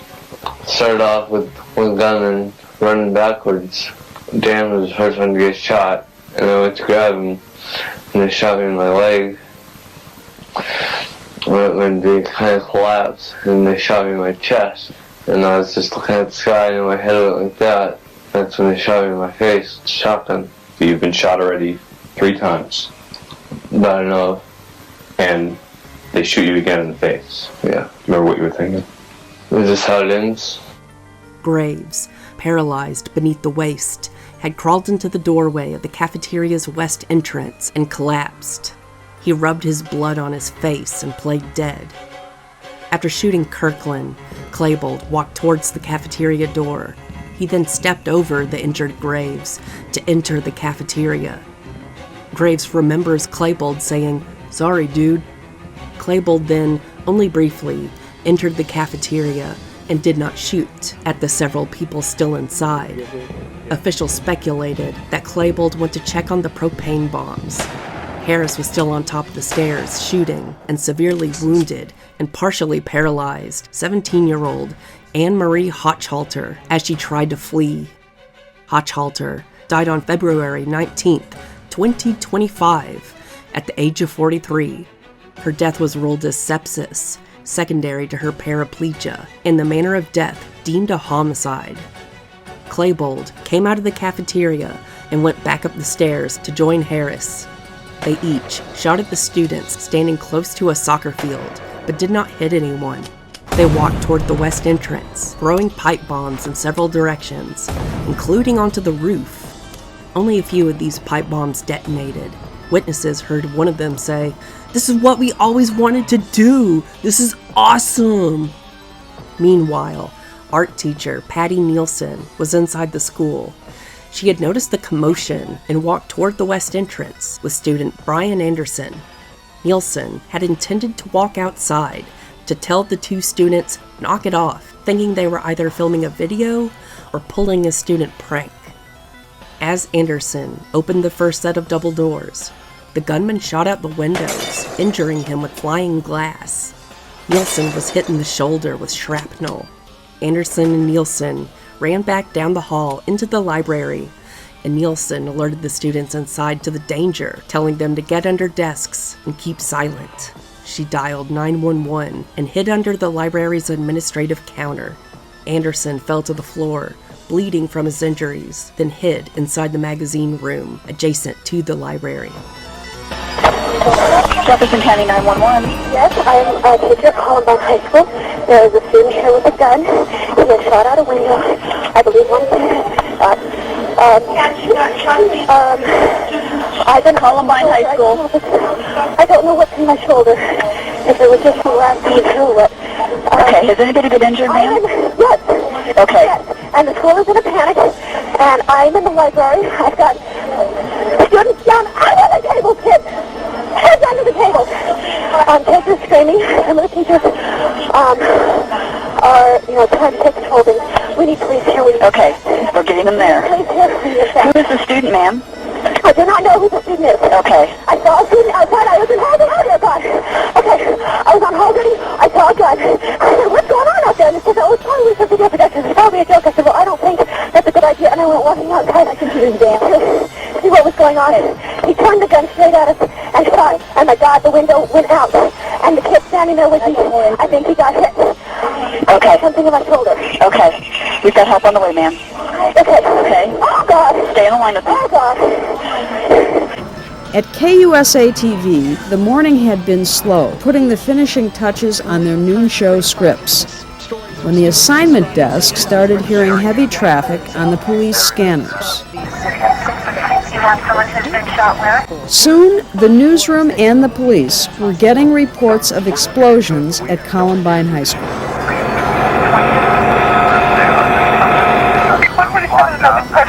On the east side of Wadsworth between Transbian and Kingsborough. Shots were fired at the two young men by a Jefferson County Deputy Sheriff, Neil Gardner. He was patrolling the parking lot at the time. When I exited, I opened the door of the patrol car, and then as soon as I stood up, I saw a suspect enter the southwest doors of the school. As he exited the doors, he started to shoot with an assault rifle. Do you know who he was? Did you recognize him? I recognize him since in between times we were hearing that the suspects could be Eric Harris or Dylan Klebold. Where was that information coming from? From kids running out of the school and on the school radio, because there was people inside of the school. Were those names you knew? Mm-hmm. Yeah, as part of they called themselves the Trenchcoat Mafia. Did he see you, Neil? Was he shooting directly at you, or was he shooting in general? Yes, he was, because we could hear the bullets fly over, and we could feel them go underneath the blazers. How close did they get? A couple hit the front windshield. One hit the passenger rearview mirror, and the glass was falling down onto my shoulders. Shots fired at Columbine High School, 6201 South Piers, possibly in the south lower lot towards the east end. One female scan. People were getting shot all around me. There was a guy at a table right next to me and her, and they just shot him, and then walked away, and then he was just sitting there in a pool of blood. Detectives now believe they entered the school through a back door and stormed down the hallways. They cornered students in the cafeteria and the library, where there was nowhere to run. Witnesses say they laughed as they fired their weapons, executing their classmates who begged for their lives.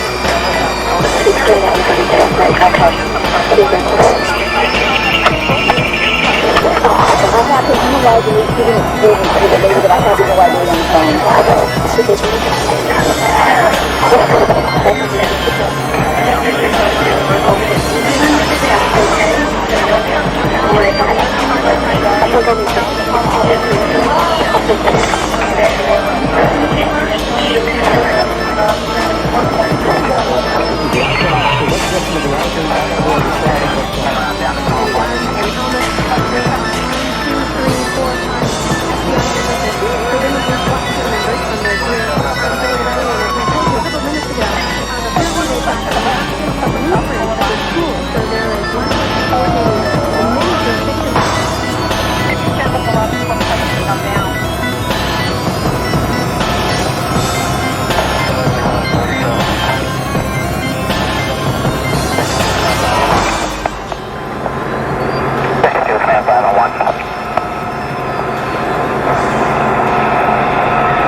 Grenades in the school.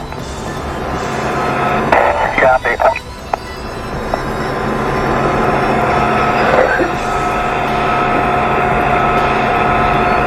147. 47. From a teacher, they think somebody is in the school with a gun.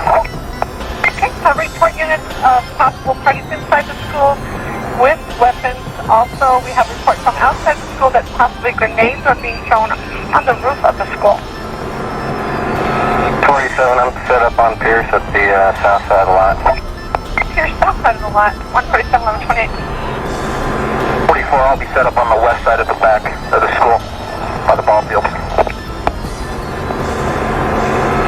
C2, I've got the west side by the ball field. Supposedly they're in black trench coats.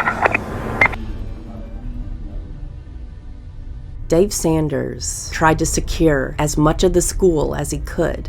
Sanders and another student were at the end of the hallway where he gestured for students in the library to stay before encountering Harris and Claybold, who were approaching from the corner of the north hallway. Sanders and the student turned and ran in the opposite direction. Harris and Claybold shot at them both, with Harris hitting Sanders twice in the back and neck, hitting his teeth on exit, but missing the student. The latter ran into a science classroom and warned everyone to hide. Claybold walked over towards Sanders, who had collapsed, and tossed a pipe bomb, then returned to Harris up the library hallway. Sanders struggled toward the science area, and teacher Rich Long took him into a classroom where 30 students were located. Due to his knowledge of first aid, student Aaron Hansey was brought to the classroom from another by teacher Kent Friesen, despite the unfolding commotion. With the assistance of fellow student Kevin Starkey and teacher Teresa Miller, Hansey administered first aid to Sanders for 3 hours, attempting to stem the blood loss, using shirts from students in the room and showing him pictures from his wallet to keep him talking. Using a phone in the room, Miller and several students maintained contact with police outside the school. As the shooting unfolded, pipe bombs were tossed in the hallways and down into the cafeteria. 71. Standing by also. Okay, we'll advise Wilson. 144. MC. 44 with MC2 at 1129. 71, is your ambulance needed in the lower lot south side? They need to stay away for now, break. Okay, copy. They're staging. Go ahead. Got a couple shots off of the shooter on the southeast and southwest, I'm sorry. In the southwest or southeast? Southwest. It's a big gun. Southwest side with a large weapon. One on scene, where does he want me? 71, where do you want 141?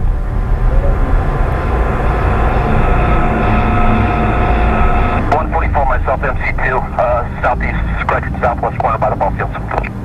144, by the ball field. Right out. 149 to South 1130. 21. 141. There's a student lot in the building from some staff up front. Okay, units responding and on scene, possibly in the student lot. There's 144 additional shots fired, large caliber. 144 more shots fired, large caliber, 1130.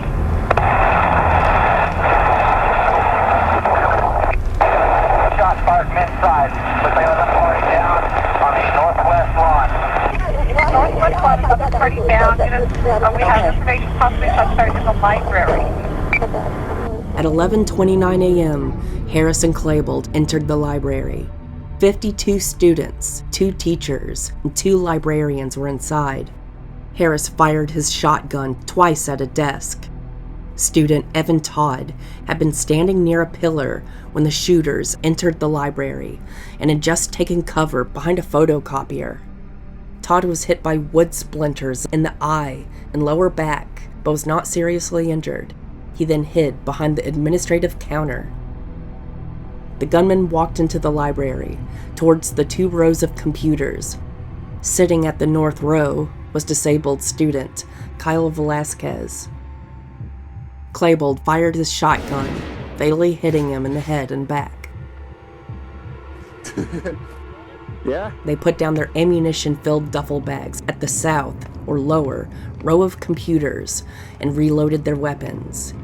They then walked between the computer rows toward the windows, facing the outside staircase. Throughout the massacre in the library, they ordered everybody to get up, said how long they had been waiting for this, and seemed to be enjoying themselves, shouting things like, "Woo!" after shooting, while ordering the jocks to stand up. People were getting shot all around me. There was a guy at a table right next to us, next to me and her, and they just shot him, and then walked away, and then he was just sitting there in a pool of blood. Screaming after they'd shoot up something, they'd go, "Woo!" Just the pleasure for him. One of the 2 said, "Anybody with a white hat or a sports emblem on it is dead."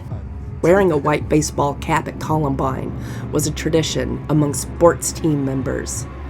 Nobody stood up, and several students tried to hide their white hats. Windows were shot out in the direction of recently arrived police. Officers returned fire, and the gunman retreated from the windows. No one was injured. Klebold removed his trench coat. He then fired his shotgun at a nearby table, injuring 3 students, Patrick Ireland, Daniel Steepleton, and Mackay Hall. Harris walked toward the lower row of computer desks with his shotgun and fired a single shot under the first desk while down on one knee. He hit 14-year-old Stephen Kernow with a mortal wound to the neck. He then moved to the adjacent computer desk, injuring 17-year-old Casey Rugzegger with a shot which passed completely through her right shoulder, also grazing her neck. When she started gasping in pain, Harris said, "Quit your bitching!"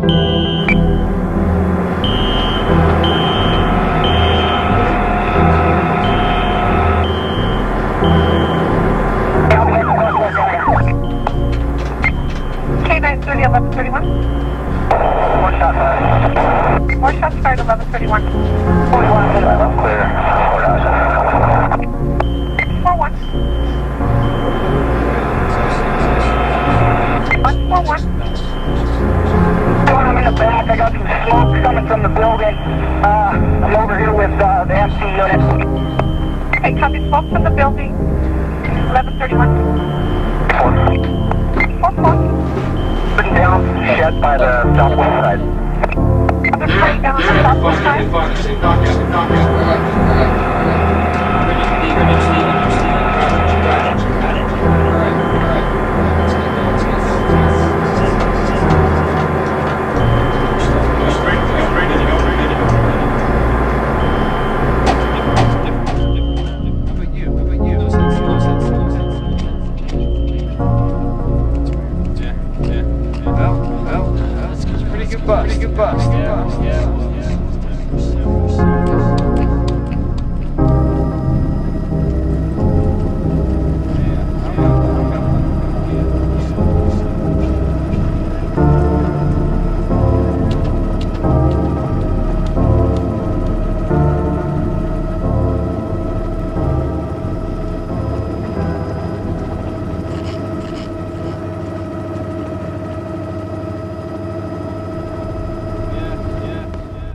Jefferson County 911. Jefferson County, this is Wayne. My son is Eric Harris, and I'm afraid that he might be involved in the shooting at Columbine High School. It involves how? He's a member of what they're calling the Trench Coat Mafia. Okay. Have you spoke with your son today, Mr. Harris? No, I haven't. Have they picked up anybody yet, or They're still looking for suspects. Okay, so they haven't picked up anybody. No, we do know there's more than one. And your son is with who? What gang? Well, they're calling them the Trench Coat Mafia. Trench Coat Mafia. I just heard that term on TV. Okay. Harris then walked to a table south of the lower computer table with two students underneath, Cassie Bernal and Emily Wyant. Harris slapped the surface of the table twice as he knelt and said, "Peekaboo," before shooting Bernal once in the head with the shotgun, killing her. Harris, at this point, held the gun with one hand, and the weapon hit his face in recoil, injuring his nose. He told Klebold he had done so, and Klebold responded, "Why'd you do that?" After fatally shooting Bernal, Harris turned toward the next table, where Bree Pascal sat next to the table rather than under it. Harris's nose was bleeding. Witnesses later reported that he had blood around his mouth. Harris asked Pascal if she wanted to die, and she responded with a plea for her life. Harris laughed and responded, "Everyone's gonna die." When Klebold said shoot her, Harris responded, "Nah, we're gonna blow up the school anyway." Klebold noticed Ireland trying to provide aid to Hall, who had suffered a wound to his knee. As Ireland tried to help Hall, his head rose above the table. Klebold shot him a second time, hitting him twice in the head and once in the foot. Ireland was knocked unconscious but survived. Klebold then walked toward another table where he discovered 18-year-old Isaiah Scholes, 16-year-old Matthew Ketcher, and 16-year-old Craig Scott, Rachel's younger brother, hiding underneath. Klebold called out to Harris that he found a and tried to pull Scholes out from under the table. Harris left Pascal and joined him. According to witnesses, they taunted Scholes for a few seconds, making derogatory racial comments. The gunmen both fired under the table. Harris shot Scholes once in the chest, killing him, and Klebold shot and killed Ketcher. Though Scholes was not shot in the head, Klebold said, "I didn't know black brains could fly that far." They were some of his friends saying that he was supposed to be going to lunch, and he decided to go to the library instead, because he had a paper to do. And they said when they came in, they was actually hunting him. They was looking for him especially, and that's wrong. There's no ifs, ands, buts about it. That's what happened. Because he was not only black, yes, but he was an athlete. Yes. What sport did he play? Well, he was a weightlifter. He played football, but he's a weightlifter. And he just, he was liked by too many people. You understand what I'm saying? That was his demise. People loved him. I'm going to bring in Craig Scott. He was one of the last people to see your son alive. You were in the library with Isaiah and another good friend. I know this is so difficult, but can you tell me a little bit about what happened? I went into the library to go do some homework, and before I could even take out my stuff, my books from my backpack, I had sat with a friend of mine, Matt Hector. I knew him from class, and I talked to him on the phone on the night before, and we heard what sounded like fireworks, and I thought it was a prank, a senior prank, and I was joking around about it and treated it like it was some kind of prank, until a faculty member ran in and was screaming that someone had a gun and was shooting other students out there. Yeah. Do we know where he's at? I'm sorry? Do we know where he's at? Okay. I'm in the library. He's upstairs. He's right outside of here. He's outside? He's outside of this hall. Outside of a hall or outside? This hall. Okay. There are alarms and things going off. There's smoke. My God, smoke is like coming into this room. Okay. I've got the kids under the table here. I don't know what's happening in the rest. And I've got every student in this library on the floor. You better stay on the floor. Is there any way you can lock the doors? Smoke is coming in from out there, and I'm a little bit.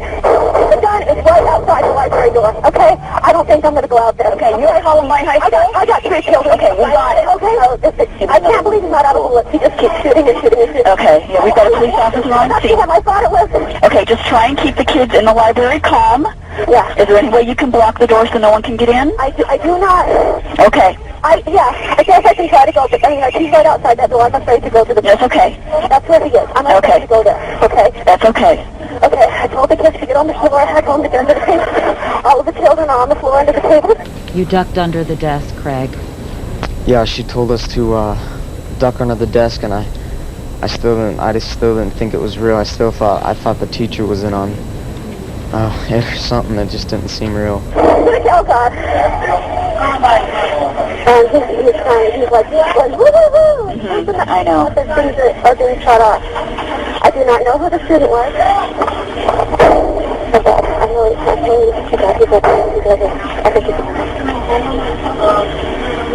What's your name, ma'am? My name is Patty? He's yelling everybody get up right now. He's in the library. He's saying everybody get up right now. Okay. He's in the library.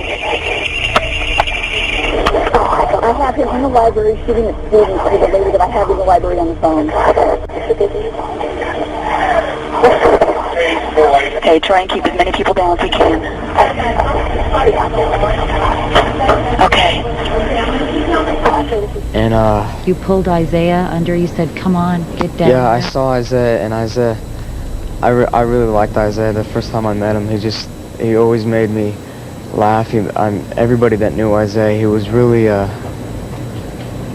he'd always tell stories, and he was just a fun kid to be around. And I wish I could give him a hug today so bad. I saw him. I said, "Hey, Isaiah," and he came under the table and he said, "What's up?" And he sat between me and Matt, and that's when two tall kids with trench coats on, they came into the library, and they were shooting off their guns at people, and they came in and they were harassing students before they shot them. They were saying racial slurs to Isaiah. Yeah, they said, get any effing jock. They said get anybody with a white hat on, because that's a lot of jocks wear white hats, and they baseball caps. Right, I was wearing a white hat, and I threw it under my shirt. And Isaiah did kind of look. He was a buff little kid, and he looked like a jock. He was well built, and they walked by and they saw Isaiah, and one of them said to the other one, they said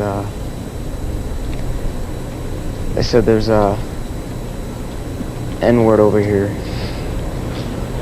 and the other kid came over and saw him, and Isaiah tried to back up. Isaiah didn't say anything, and they shot Isaiah, and then they shot my friend Matt also. And then you played dead, Craig.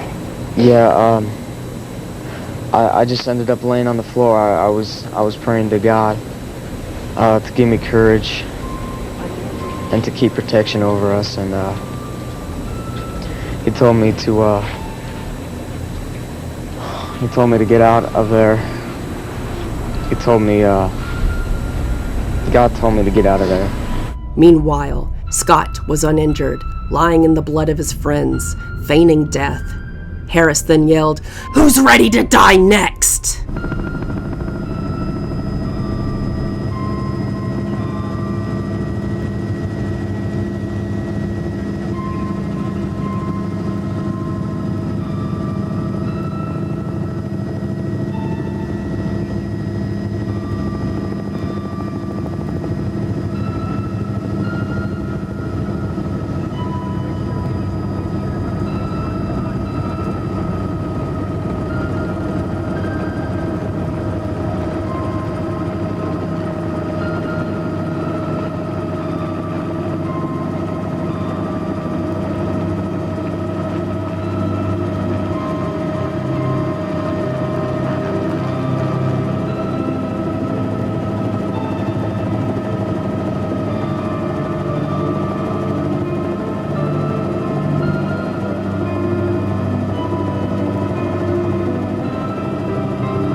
outside. I know there's one kid that's been shot.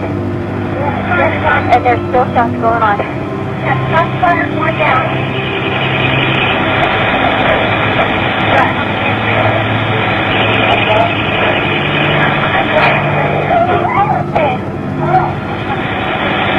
That they are preparing at some point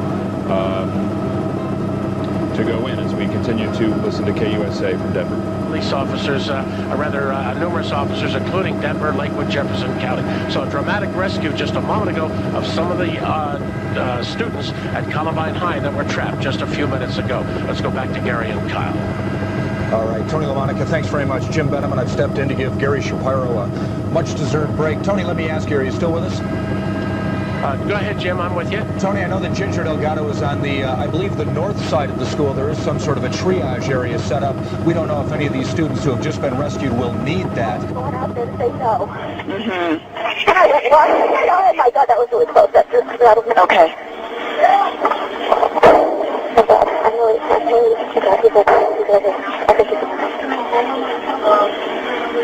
What's your name, ma'am? Patty? Yelling everybody get up right now. Please go to the library. Please get everybody get up right now. Okay. Please don't hold on. I have him in the library shooting at students to the lady that I have in the library on the phone. Okay, try and keep as many people down as we can. Okay. Do you know who he is? Okay.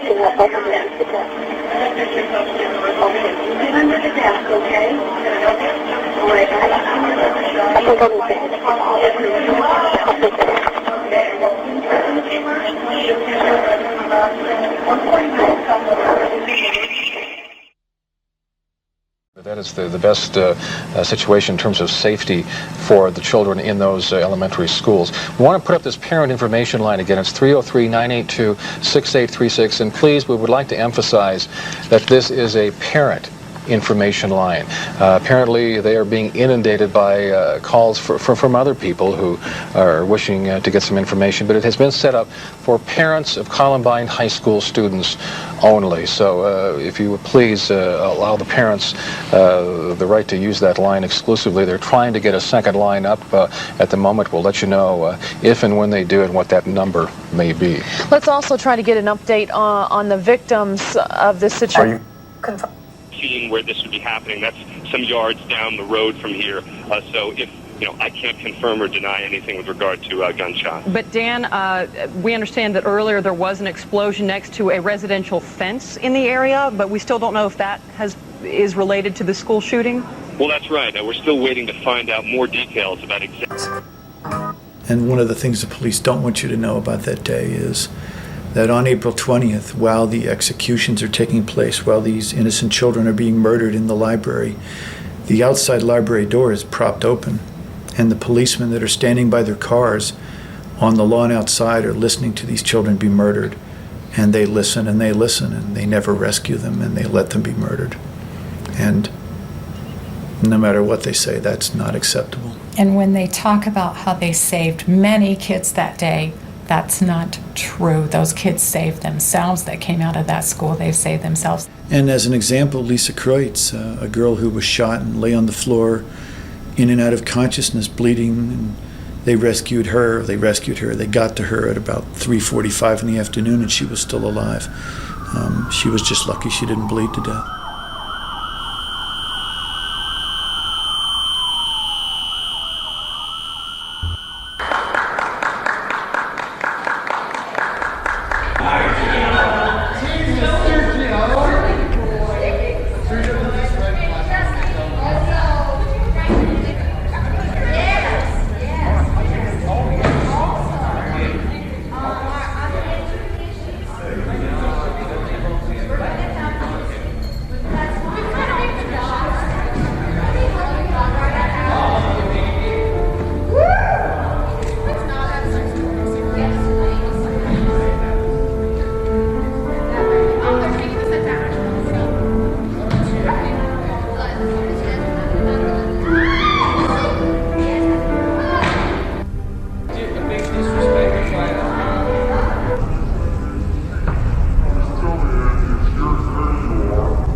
In Jonesboro, Arkansas, where an 11 and 13-year-old killed 4 students and a teacher, an armed police officer is assigned to the schools.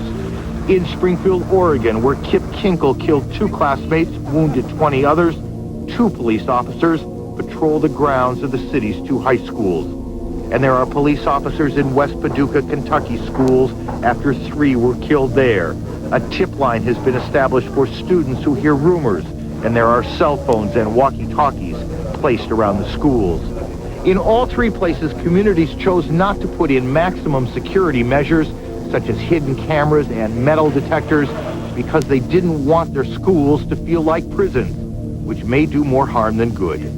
I also think it says something to kids that, A, we don't trust any of you, and I don't ever want school security to become a game for kids to try to beat because they will. Good afternoon, this is News 2, and we are following a breaking story today, a shooting at a high school in Littleton, Colorado, that's near Denver. Here is what we know so far. Witnesses say 2 gunmen dressed in black trench coats with black masks opened fire at Columbine High School about lunchtime in Colorado. Quick. Can a makeup that's fast last and last? Yes, when it's new Quick Stick Makeup by L'Oreal. It's makeup transformed. Because it's fast and it lasts. It's new Quick Stick.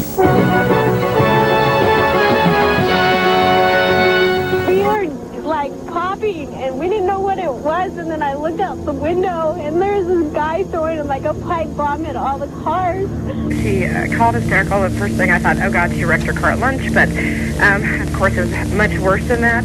She said that she and a friend were going out to her car to retrieve something, and they heard some pops, and she said that she didn't think anything about it at first, but it got louder, and she looked up. She saw a gunman in a black trench coat with a very huge gun in front of him. She wasn't sure, what kind of gun or anything. She said he had dark brown hair, thick, bushy eyebrows, was very, very ugly, she said. Trench coat mafia. They wear trench coats every day to school, and wear makeup and paint their nails and stuff. They're just I don't know, everyone kind of thinks of them as different.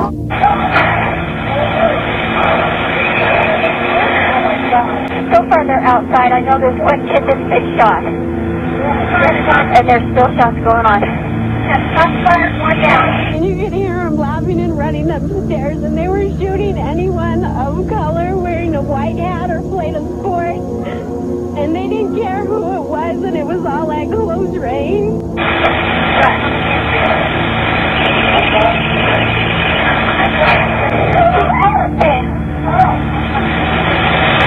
At first we didn't think it was real, and then we saw blood, and we saw people. That's a cry. Janine, we'll take a second, just try to calm yourself here. I know that what you've seen must be shocking. Trench coats apparently still inside the school. I'm David Gregory along with Laurie Dew. Free investigation. Certainly, I would They said the gunman went from one area of the school to another, shooting students as they went. Students who witnessed the shooting said the gunmen were carrying guns, a small BB, and pipe bombs. Witnesses said the gunmen are students.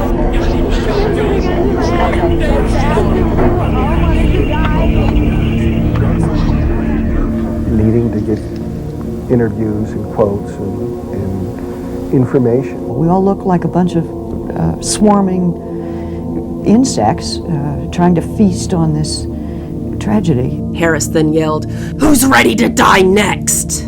He turned and threw a cricket at the table where Hall, Steepleton, and Ireland were. It landed on Steepleton's thigh. Hall quickly noticed it and tossed it behind them, and it exploded in midair. Harris walked toward the bookcases between the west and center section of tables in the library. He jumped on one and shook it, apparently attempting to topple it, then shot at the books which had fallen. Klebold walked to the east area of the library. Harris walked from the bookcase past the central area to meet Klebold. The latter shot at a display case next to the door, then turned and shot toward the closest table, hitting and injuring 17-year-old Mark Kentkin in the head and shoulder. He then turned toward the table to his left and fired, injuring 18-year-olds Lisa Kreutz, Lauren Townsend, and Valine Schnur with the same shotgun blast. Klebold then moved toward the same table and fired several shots with the Tech-9, killing Townsend. At this point, the seriously injured Valine Schnurr began screaming, "Oh my God! Oh my God!" In response, Klebold asked Schnurr if she believed in the existence of God. When Schnurr replied she did, Klebold asked why, and commenting, "God is gay." Klebold reloaded, but walked away from the table.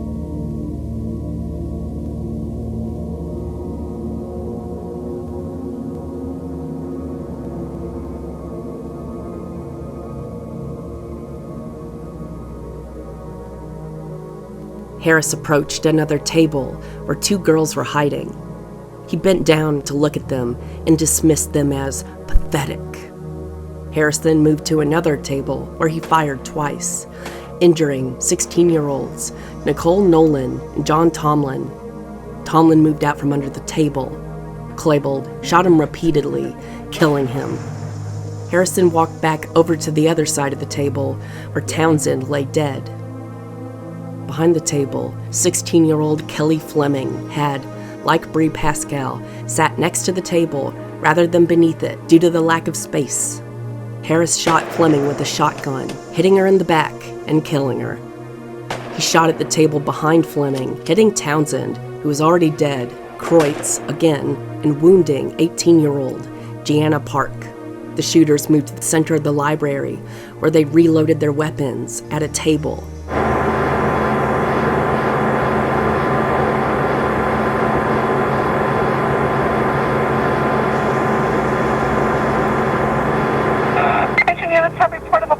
Shooter on the football field behind a shed.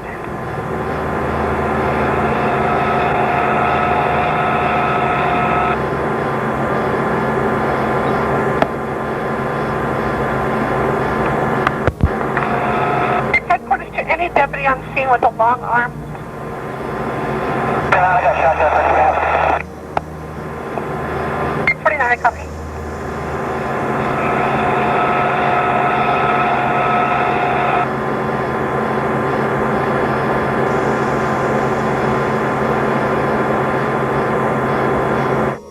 Harris then pointed his carbine under a table, but the student he was aiming at moved out of the way.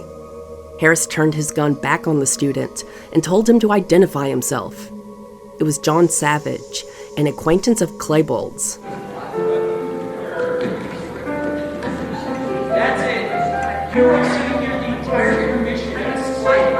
He asked Klebold what they were doing, to which he shrugged and answered, "Oh, just killing people." I was underneath one of the tables in the library while it was happening, and I saw them going around to some of the other tables and shooting some of the people who were underneath them, and then they came over to my table, and Eric shouted, "Who's under the table? Identify yourself." And I said, "It's John Savage." And Dylan walked over to my side of the table and kind of looked down and said hi, and I looked up at him and said, "Hi Dylan, what are you doing?" And he just kind of shrugged and said, "Oh, okay." More shots coming from inside.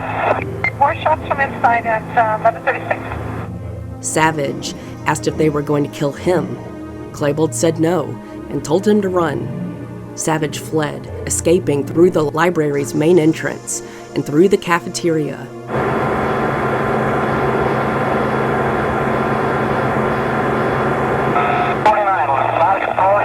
On the south side, blew out the windows.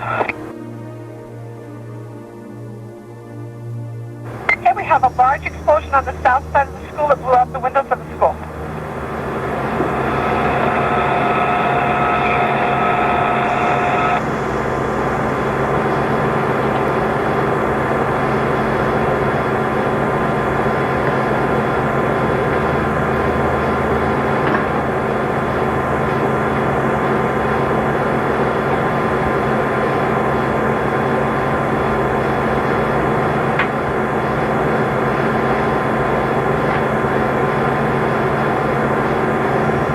After Savage left, Harris turned and fired his carbine at the table directly north of where he had been, hitting the ear and hand of 15-year-old Daniel Mauser.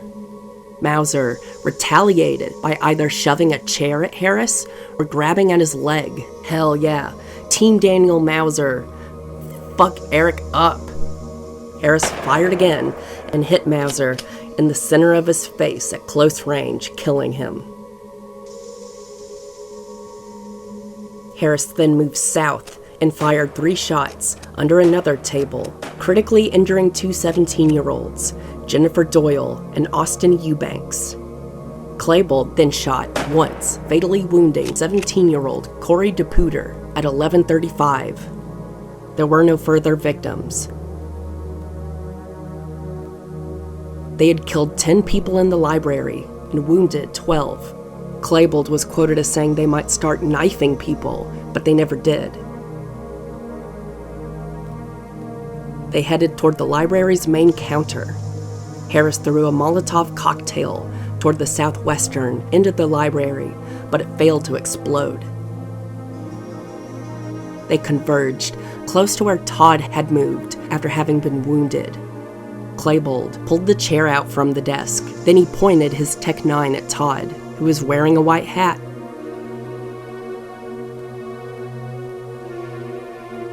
Evan Todd, the 255-pound defensive lineman who was wounded in the library, describes the climate this way. Columbine is a clean, good place, except for those rejects, Todd says of Klebold, Harris, and their friends. Most kids didn't want them there. They were into witchcraft. They were into voodoo dolls. Sure, we teased them, but what do you expect with kids who come to school with weird hairdos and horns on their hats? It's not just jocks. The whole school's disgusted with them. They're a bunch of homos, grabbing each other's private parts. He's too short, he dresses like a girl, he's different. Are you a bully? You're starting to sound like a bully. If you want to get rid of someone, usually you tease them. So the whole school would call them homos. You big homo? That is a hurtful term. Please stop using it or I will be forced to clobber you. And when they did something sick, we'd tell them, you're sick, and that's wrong. Time Magazine, December 20th, 1999, pages 50 and 51. A state representative who was there that day, and he's very much pro-gun. How different might the narrative be today if guys like you had had that kind of platform from the beginning? You know, it's tough to say where, you know, where the road of history would have led, but I don't think, you know, I think that if there might not be a narrative now. I think it would have prevented many school shootings that have happened, and I think it would have saved countless lives. So things would have been different had the narrative gone differently, and some of us had a voice like some of the kids and other advocates have these days. Okay. Something interesting going on these days that I notice, and something has changed with regard to this debate. And Parkland was probably really changed things a lot. Terrible tragedy. But what you saw is mass walkouts by students around the country, right, in favor of gun control. Right. And it was really interesting to me that they felt organized, and they felt fairly scripted. Absolutely. And they got a lot of national media coverage.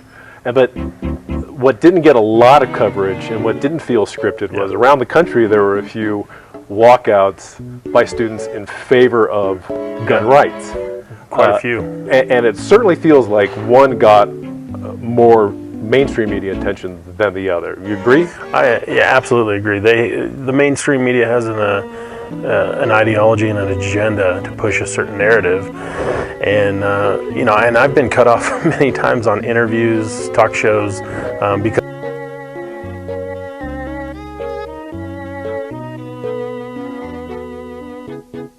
Klebold asked if he was a jock, and when Todd said no, Klebold responded, "Well, that's good. We don't like jocks."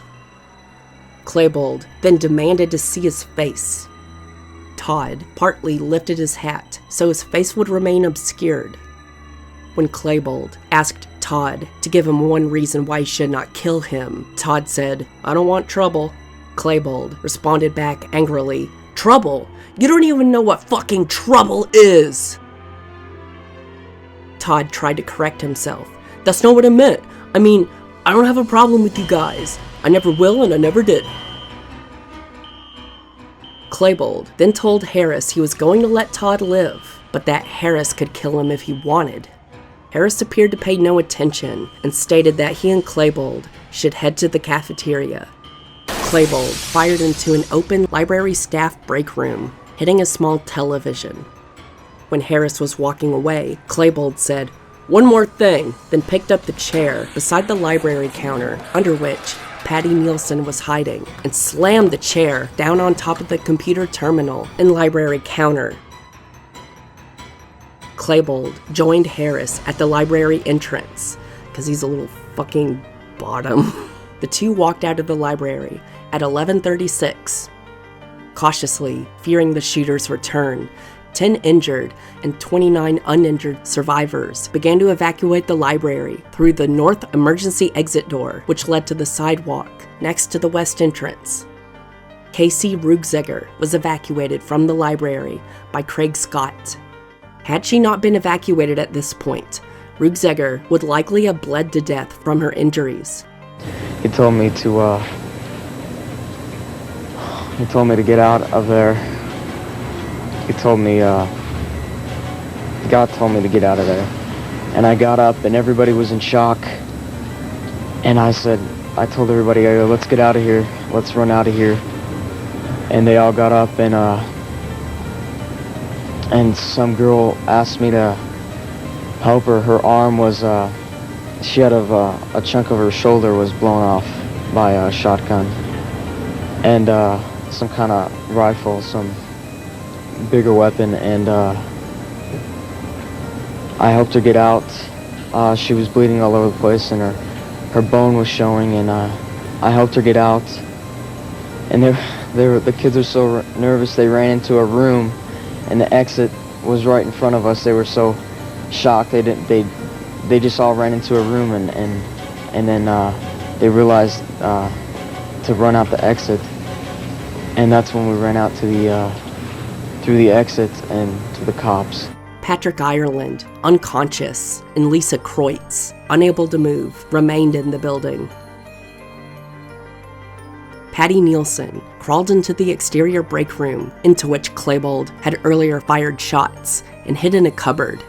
Harris and Klebold entered the science area where they caused a fire in an empty storage closet.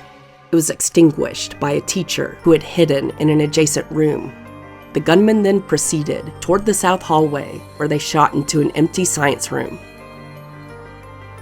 At 11:44 a.m., they were captured on the school's security cameras as they re-entered the cafeteria. The recording shows Harris crouching against the rail on the staircase and firing toward the propane bombs left in the cafeteria in an unsuccessful attempt to detonate them. As Klebold approached the propane bomb and examined it, Harris took a drink from one of the cups left behind. Klebold lit a Molotov cocktail and threw it at the propane bomb. About a minute later, the gallon of fuel attached to the bomb ignited, causing a fire that was extinguished by the fire sprinklers a few minutes later. They left the cafeteria at 11:46.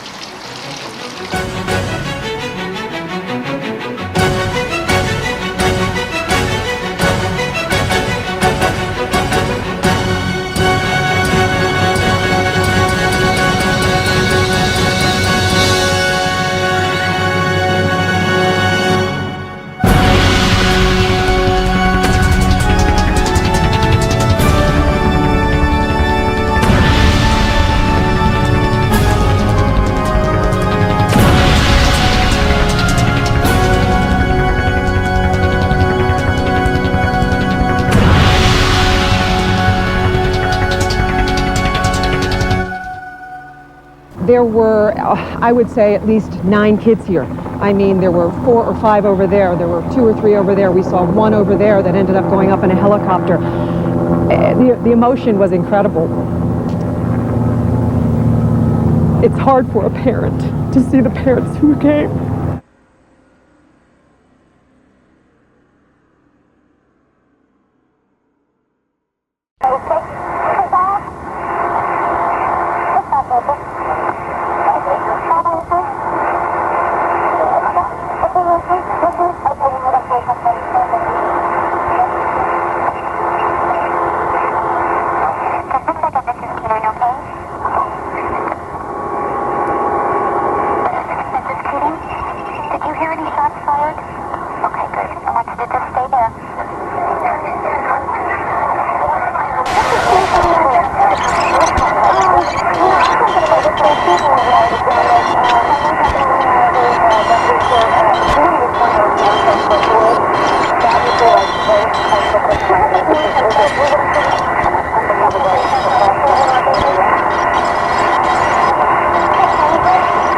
Given on Saturday. Okay, we're gonna edit that out already. Dad, we're gonna edit that. Hi, my name is Tom Mauser. I'm the father of Daniel Mauser, one of the victims of the massacre at Columbine High School. And I'm posting this message in response to the dozens of YouTube messages I've received over the past few months from people claiming to be admirers of Eric Harris and Dylan Klebold, the two murderers at Columbine. These messages have said things like, "Long live Harris and Klebold," "Eric and Dylan were the real victims of Columbine," and "the victims at Columbine deserved to be shot because they were bullies." Adam Kyler, a student at Columbine who was in the cafeteria during the massacre, had been bullied by Dylan a few months prior. Adam had suffered from a genetic disease that disfigured his face. Growing up, he was constantly bullied and called names like alien. When speaking to the authorities, Kyler stated that Dylan began bullying him from November to December of 1998. Dylan harassed Kyler and threatened to kill him if he went to class. The bullying stopped once Kyler's mother, Susan Kyler, reported it to the school. In an interview, Adam shared how Rachel Scott had stood up for him in front of the bullies. He was contemplating suicide that day, but was inspired by Rachel's act of compassion. In his writings, Dylan wrote about how he taunted people who reminded him of himself. Many people described Dylan as looking goofy or weird, with one person saying he resembled a giant rat on the day of the massacre. And who could forget dear Rat Boy? Rat Boy, I resent that. First, internet trolls are basically people who are thoughtless, compassionless people who have nothing better to do with their time than to troll the internet and find ways to disturb people. Poke them in the eye with a stick. They especially do this on memorial websites like the one I have for my son. They try to elicit a reaction of outrage or fear. They are basically trying to get attention for themselves. They try to feel power over other people. They can do this impersonally on the internet. And they can do it without having to identify themselves. And they do it probably because they don't have any power in their own lives and they don't get much attention.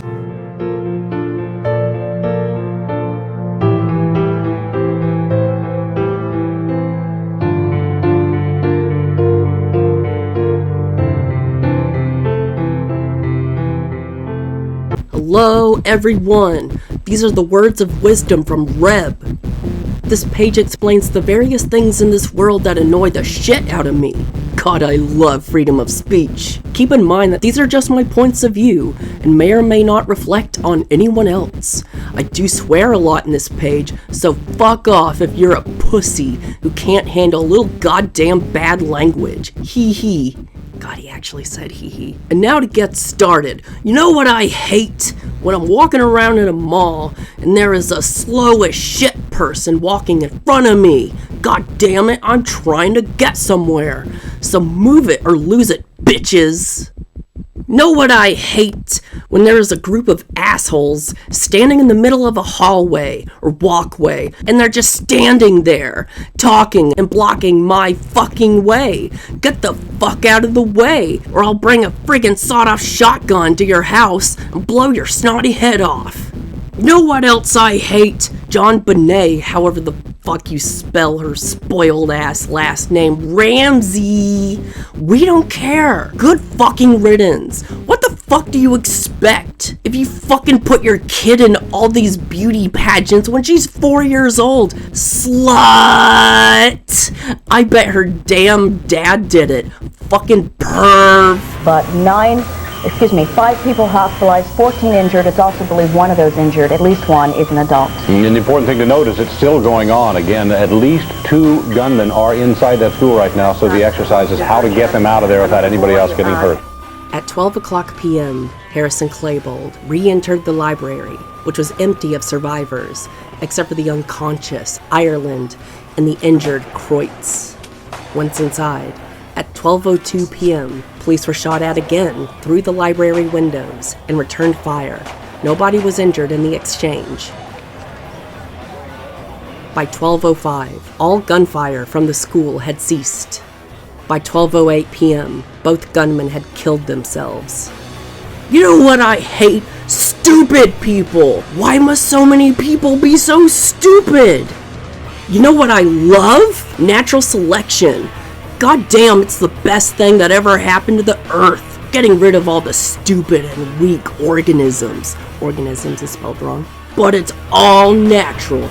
Yes! I wish the government would just take off every warning label, so then all the dumbasses would either severely hurt themselves or die. And boom, no more dumbasses. Heh. You know what I hate? Star Wars fans. Get a frickin' life, you boring dickheads. 26-year-old John Adams has been a fan since the original movie was released 25 years ago. Adams still has many of those toys, plus a whole room of collectibles. 5-year-old Philip White says he's excited about the upcoming movie. I just love Star Wars, and I love them so much. I love to watch them. It's going to be one of the many wonders of the world. There are now 8 wonders of the world. One of them being this movie. There's no way it's going to be a disappointment. That's all for now, folks. Hope you enjoyed. If I think up any more things, I'll put them on here.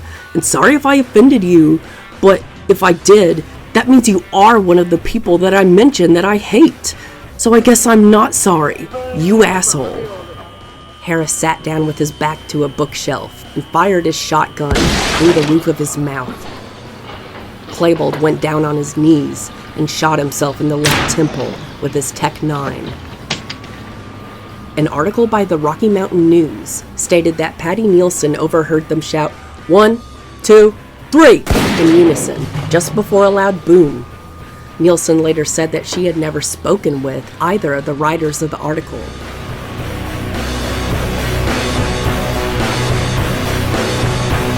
Hey, Brian, you go crazy? Yeah, we got a shooting at Columbine. Suspect still on scene, shotguns, grenades. Need you to respond ASAP. Okay, I don't really got a gun with me. I'm down here in town. I'll be there in a few minutes. Okay, if you can you bring the bus over here, maybe? Yeah, where you at? 800 Jefferson County. Okay. Okay? Alright, bye.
Victor 1, David 42 on 2.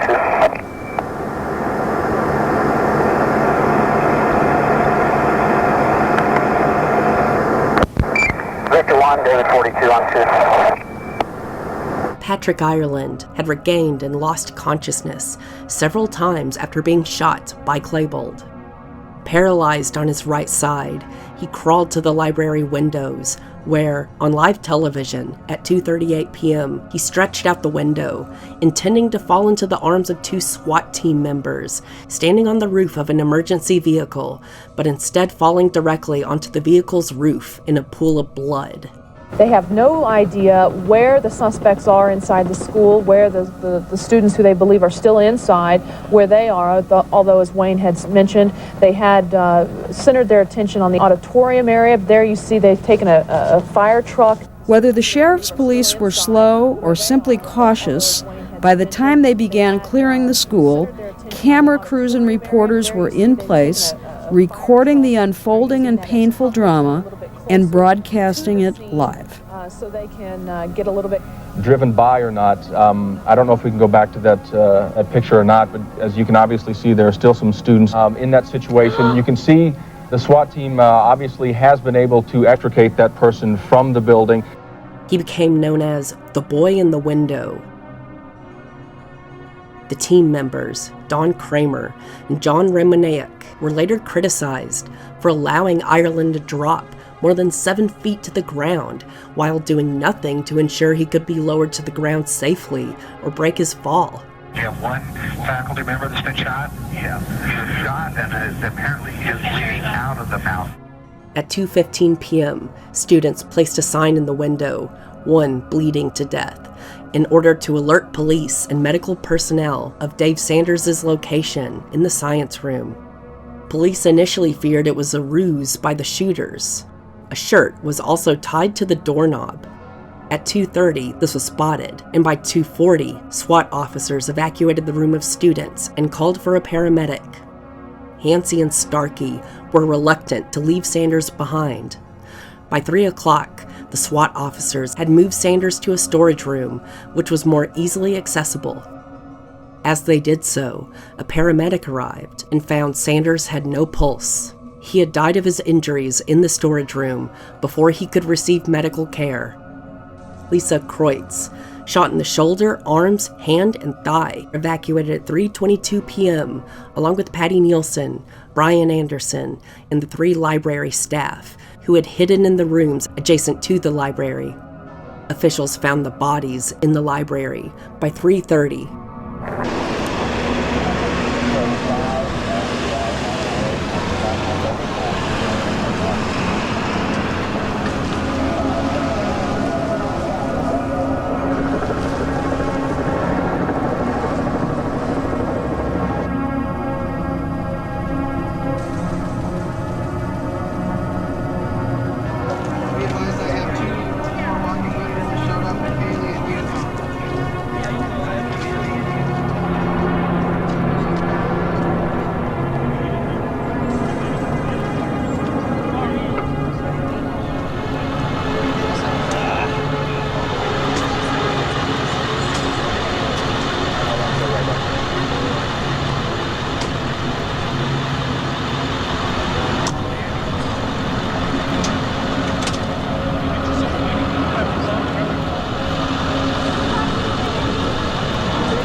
By 4 o'clock, Sheriff John P. Stone made an initial estimate of 25 dead students and teachers, 50 wounded, and referred to the massacre as a suicide mission. President Bill Clinton later issued a statement.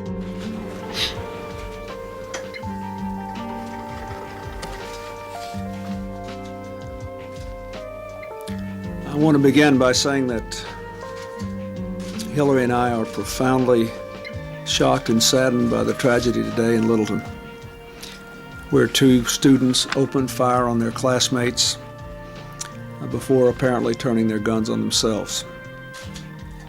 I have spoken with Governor Bill Owens and County Commission Chair Patricia Holloway and expressed my profound concern for the people of Littleton. I have spoken to Deputy Attorney General Eric Holder, and who, along with Attorney General Reno, is closely monitoring the situation.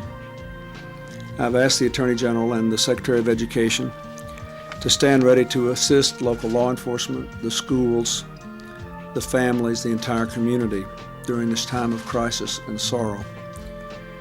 A crisis response team is ready now to travel to Colorado, and I strongly believe that we should do whatever we can to get enough counselors to the families and the children as quickly as possible. I know the other communities that have been through this are also ready to do whatever they can to help. We don't know yet all the hows or whys of this tragedy. Perhaps we may never fully understand it. St. Paul reminds us that we all see things in this life through a glass darkly, that we only partly understand what is happening. We do know that we must do more to reach out to our children and teach them to express their anger and to resolve their conflicts with words, not weapons.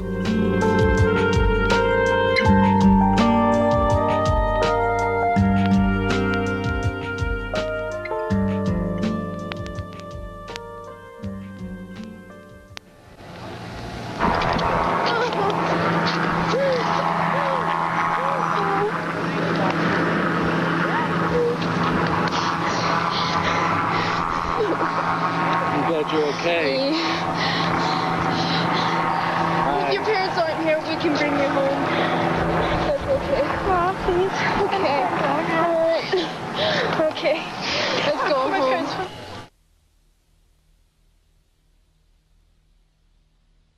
Good luck. Thank you so much Appreciate for everything. it. Thank you. If there was ever a time you're going to miss me. to get the principal to sign their yearbook, There we go, ladies. Thank you. Good luck with finals. this is that time. So you ready for summer? Frank DeAngelis spends his last moments with Columbine students as their principal. Good morning, Rebels. This is Mr. D, and just want to take this opportunity. This is the last time I'll get a chance to address you. Even though I'm not going to be your principal, you're still going to be my kids. I love you guys.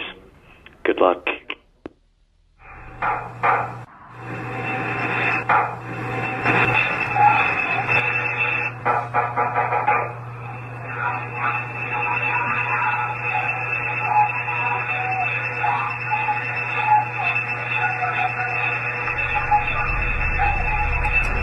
keep thinking that this does not happen at our school, and that I'm going to wake up and this is going to be over.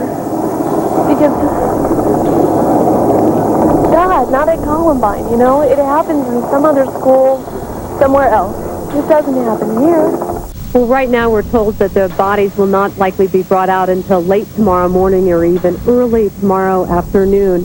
Paramedics recently came out who went inside and described the scene in there. They say many of the bodies are seen huddled under their desks, obviously seeking safety and protection from the gunmen as they came in. It's a horrifying sight, according to the paramedic. And he says that there are bodies everywhere inside. Good evening, fellow Americans. Again, another massacre. Uvalde, Texas. Parents who will never see their child again. Never have them jump in bed and cuddle with them. The Lord is near to the brokenhearted and saves the crushed in spirit. So many crushed spirits. So tonight, I ask the nation to pray for them. To a nation in grief, terrible violence, hatred, and evil. At Marjorie Stoneman Douglas High School in Parkland, Florida, 17 people, our entire nation, with one heavy heart, is praying for the victims and their families. We are here for you, whatever you need, whatever we can do to ease your pain. We are all joined together as one American family. Had a full life ahead of you. Those who feel lost, alone, confused, or even scared, I want you to know that you are never alone and you never will be. Answer hate with love, answer cruelty with kindness. We've endured too many of these tragedies in the past few years. We are there for them. We are praying for them. God bless the memory of the victims. Heal the brokenhearted. Our nation is shocked and saddened. More than 30 people were killed. Praying for the victims. Terrible tragedy during this time of sorrow. Today our nation grieves with those who have lost loved ones at Virginia Tech. Prayers. We ask a loving God to comfort those who are suffering today. Now you have blood on your hands that will never wash off. Every time one of these things happens, we go through this course of hand-wringing and say, we've got to stop it from happening again. Is there anything specific and concrete that you'd like to see happen that hasn't happened yet? Well, I don't want to make it. There are, but what I would like to do is take a couple of days because we don't know what the facts are here.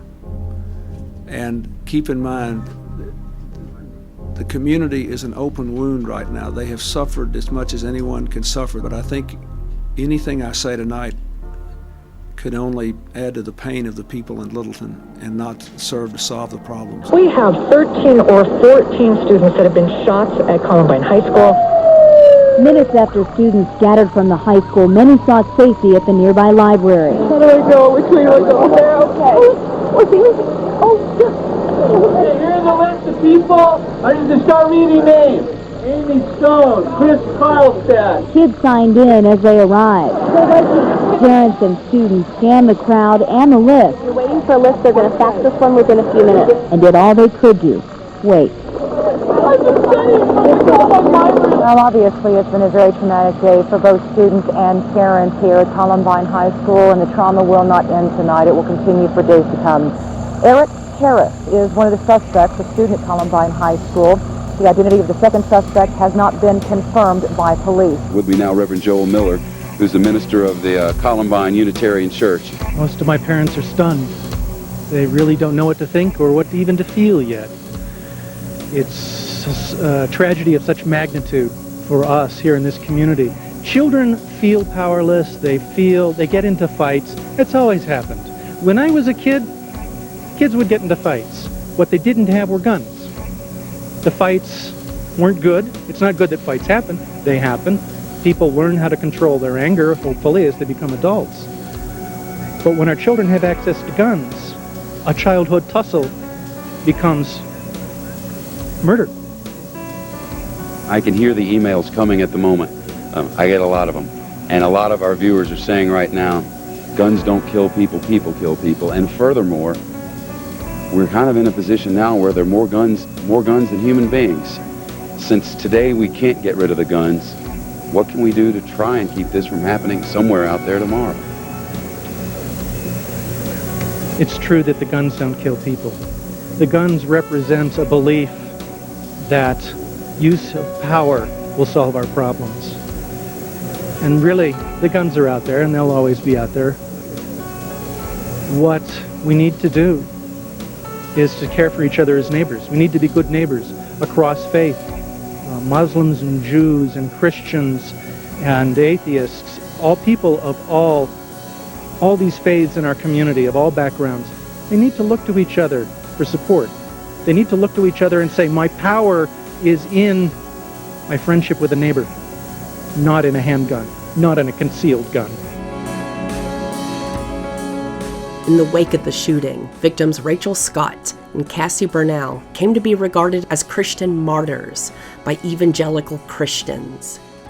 The closest living witness to Scott's death, Richard Castaldo, had stated Harris asked Scott if she believed in God and murdered her After she answered, "You know I do," but this has been questioned, and Castaldo later stated he was not sure.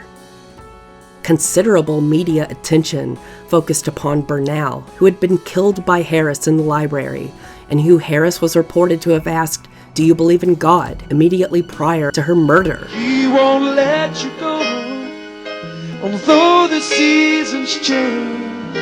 He's never been so close. It's a picture of a little sheep in the arms of the Good Shepherd. Cassie's that little sheep in the arms of the Good Shepherd. She wants you also to be in the arms of the Good Shepherd. When that young man asked Cassie if she believed in God, she boldly said yes, and he shot and killed her.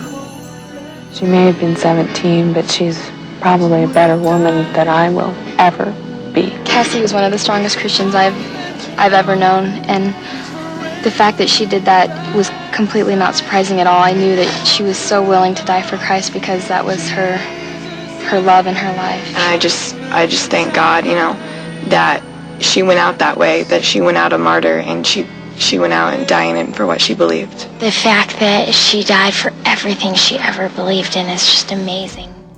Bernal was reported to have responded yes to this question before her murder. Emily Wyant, the closest living witness to Bernal's death, denied that Bernal and Harris had such an exchange. In Littleton, Colorado, spring was wrapped up and put away this week, and winter came back again, as if to cover up what happened here, as if it were a dream and not the nightmare survivors can't stop reliving.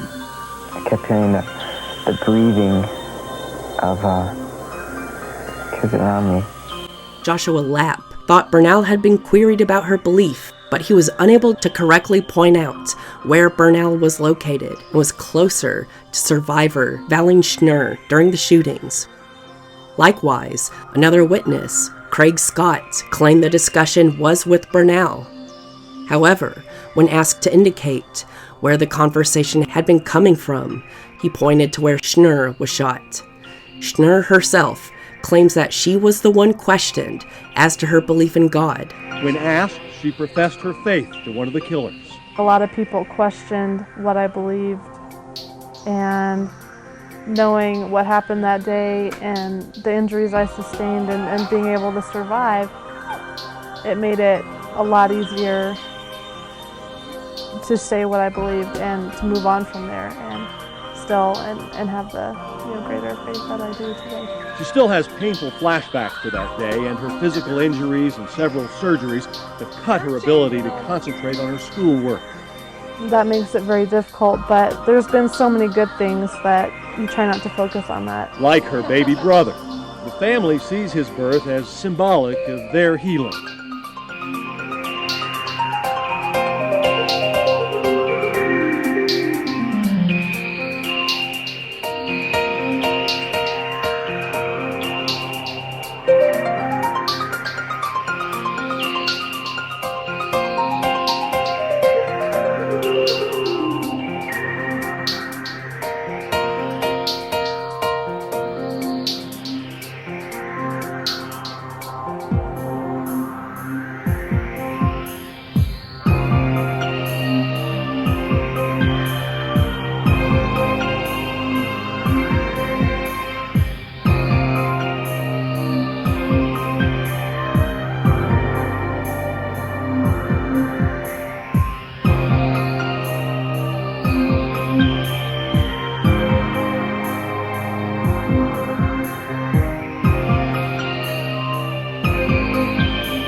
John recommitted his life to the Lord Jesus Christ. And he told the Lord and those who were with him in those moments that he wanted to be used of God, wanted to serve him. And less than 1 year later, John is serving his Lord in heaven. The biggest impact John had on me was how much he cared about me. And how much he would do anything in the world to make me smile. Before Tuesday, these young people and the coach who tried to save them would have been celebrated for the richness of their lives, for all the different paths they were taking. One was an actress, another a writer. There was a born-again Christian, and a kid who loved driving his dad's pickup truck. There were scholars and athletes. Some liked to debate, another to hunt. There were seniors, all grown up now, ready to move on, and baby-faced freshmen ready to move up. They were different in so many ways, but on Tuesday, they all became part of the same terrible tragedy. In an instant, in the safety of a school building, they became targets. Earlier today, President Clinton announced that the federal government will provide $1.5 million in aid to help families pay for funerals, medical expenses, and ongoing counseling. And I remember seeing him jump over the chairs and yelling everybody to get down. And I truly believe that he saved my life with many, many other people. At the same time, he was being honored by strangers, all those people who have been flocking to the impromptu memorial site at a park next to the school.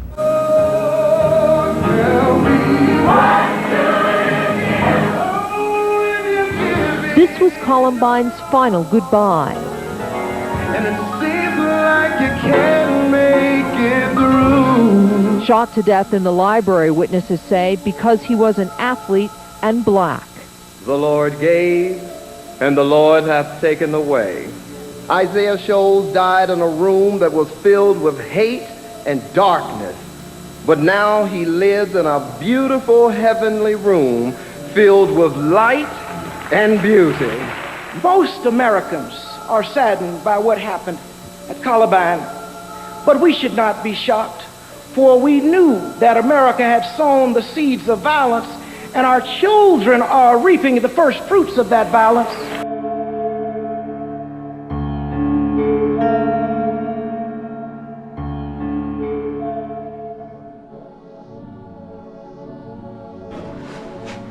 People are always making fun of me. I don't like it. I need some help. Oh! Columbine student Robin Seraphin heard the rumors that a student made some threats yesterday. Saying that he was going to finish what Eric and Dylan started. And she wasn't surprised. She was among about 25% of Columbine students who didn't go to school today, the 6-month anniversary of the worst school shooting in history. I knew the kid. I used to work with him, and I didn't come to school earlier because of him too. So. Do you think he has a potential for violence? I thought he was scary the minute I saw him. He can protect you, but for a cost. He'll pay anything. 17-year-old Eric Vike was investigated as an associate of Harrison Klebold, who committed that massacre back in April. He was one of their friends. He was? Yeah, like one of their best friends. Jefferson County School spokeswoman says the district's zero-tolerance policy worked in this case. We had increased district security people here. We've been working very closely with the Sheriff's Department to make sure the school is safe. As soon as we started hearing rumors yesterday, we worked closely with Jefferson County Sheriff, and they were very prompt in responding and taking quick action and taking a student into custody.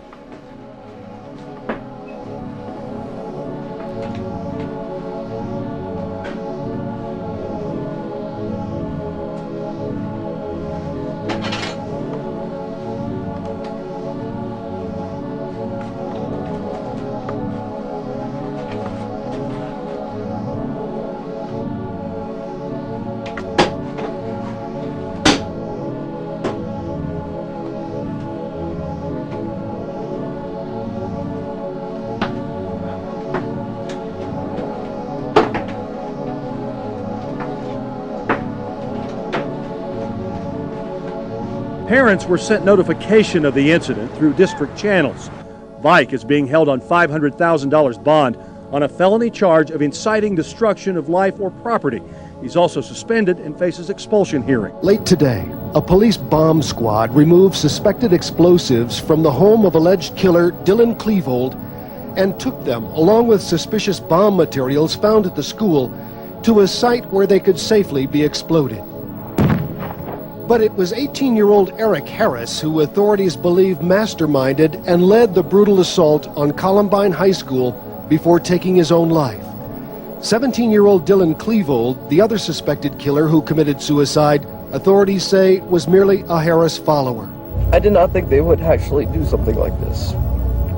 And it was not in their normal nature to conceive or go through with what they did yesterday. 6 months after the shootings, Anne-Marie Hochhalter's mother killed herself. At about 10 o'clock this morning, 48-year-old Carla Hochhalter walked into the Alpha Pawn Shop on South Broadway in Englewood.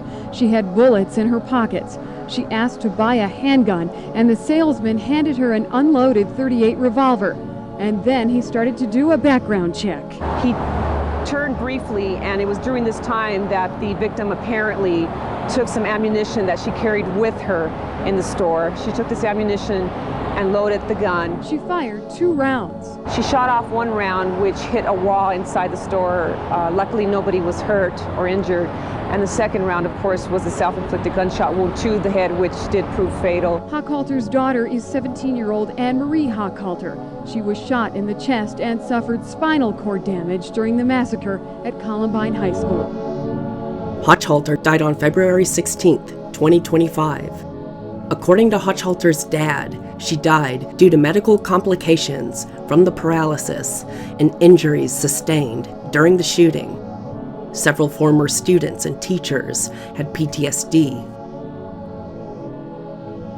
Greg Barnes, a 17-year-old student who had witnessed Sanders' shooting, died by suicide in May 2000. Survivor Austin Eubanks, who was injured during the shooting, became heavily medicated, developing an opioid addiction. He eventually overcame and later spoke publicly about the addiction, but died from an accidental overdose in 2019 at the age of 37. I've seen it at funerals for children who died before they ever had a chance to truly live. And I've seen it from underneath a table in the library of my high school.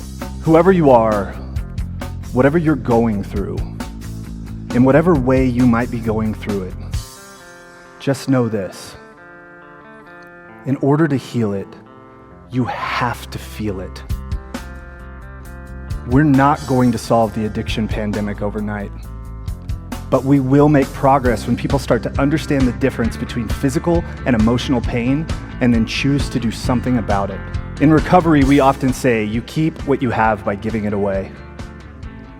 Find the courage to lean into the pain, and you can be a force in helping others. Thank you.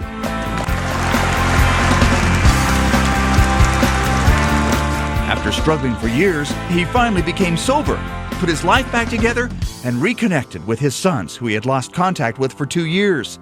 He started traveling the country talking to others about addiction.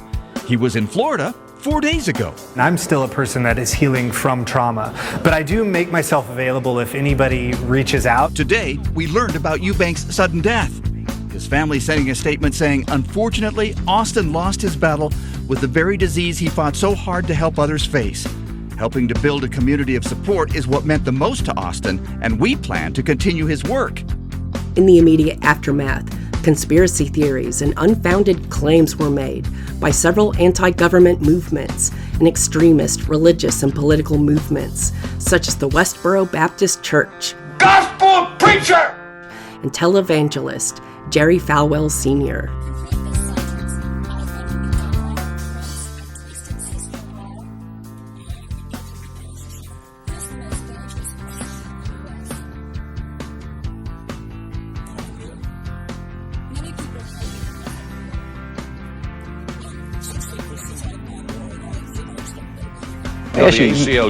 The ACLU's got to take a lot of blame for this. Oh, yeah. And I know I'll hear from them for this, but throwing God, or successfully with the help of the federal court system, throwing God out of the public square, out of the schools. The abortionists have got to bear some burden for this, because God will not be mocked, and when we destroy 40 million little innocent babies, we make God mad. I really believe that the pagans and the abortionists and the feminists and the gays and the lesbians who are actively trying to make that an alternative lifestyle. Westboro's founder and then leader, Fred Phelps, unfoundedly claimed that both Harris and Klebold were gay, saying, "Two filthy fags slaughtered 13 people at Columbine High." Falwell also claimed that Harris and Klebold were gay, though he retracted afterward. Conspiracy theories also arose from anti-gun control activists and extremists, claiming that the massacre had either been staged or that both Harris and Klebold had been government agents, aiming at promoting tougher gun control legislation. Other conspiracy theories point to a mysterious third shooter that has never been identified. Other anti-Semitic conspiracy theories pointed to the massacre being a Jewish conspiracy due to Klebold's mother being Jewish. I don't know how to answer, if I understand it, if I accept it. It's still very hard for me to accept. I think of it all the time. I can be anywhere and I'll be in a grocery store and I'll see families with children and I just recoil because I think, Dylan took that away from someone. He took a loving child away from his parents. They also killed a teacher. I have more understanding of it now, and my understanding has come, in Dylan's case, certainly not so much with Eric's, because I believe Eric's pathology was different from Dylan's.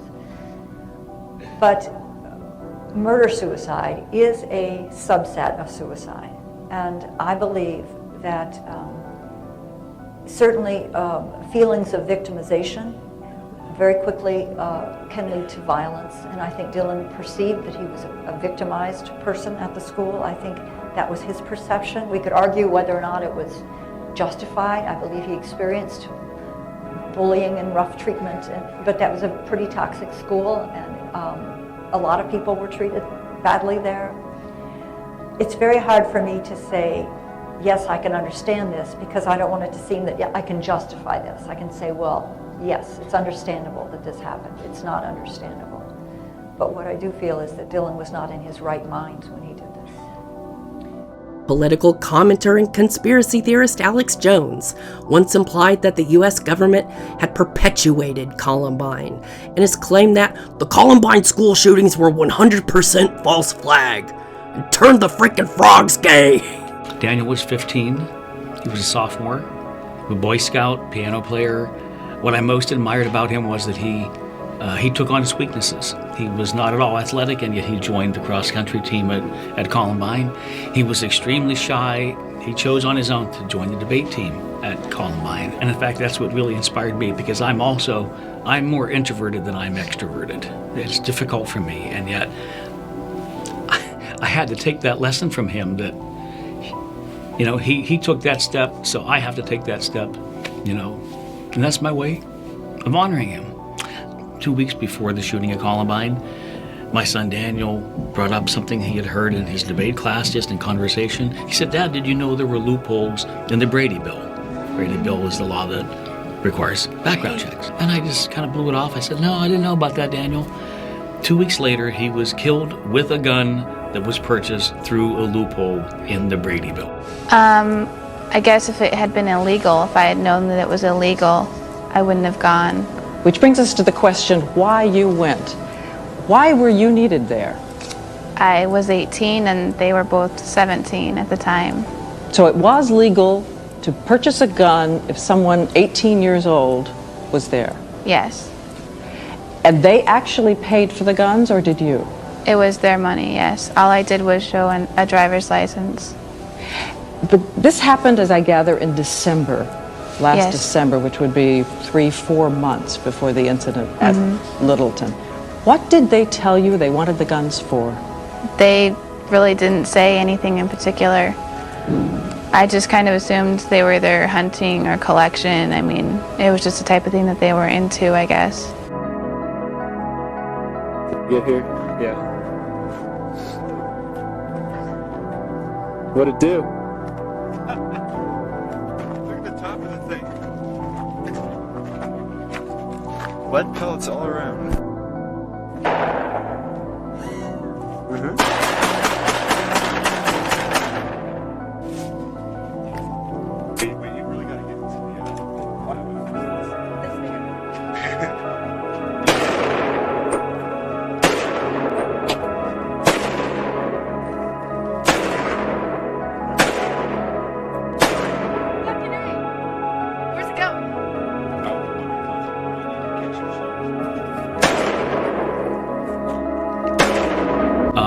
I spoke at a rally against the NRA that was having its national conference in Denver 10 days after Columbine, and that was the start of my new life. But the time has come to understand that a Tech-9 semi-automatic 30-bullet weapon like that killed my son is not used to kill deer.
Thank you for being more of a father to me than my dad ever was.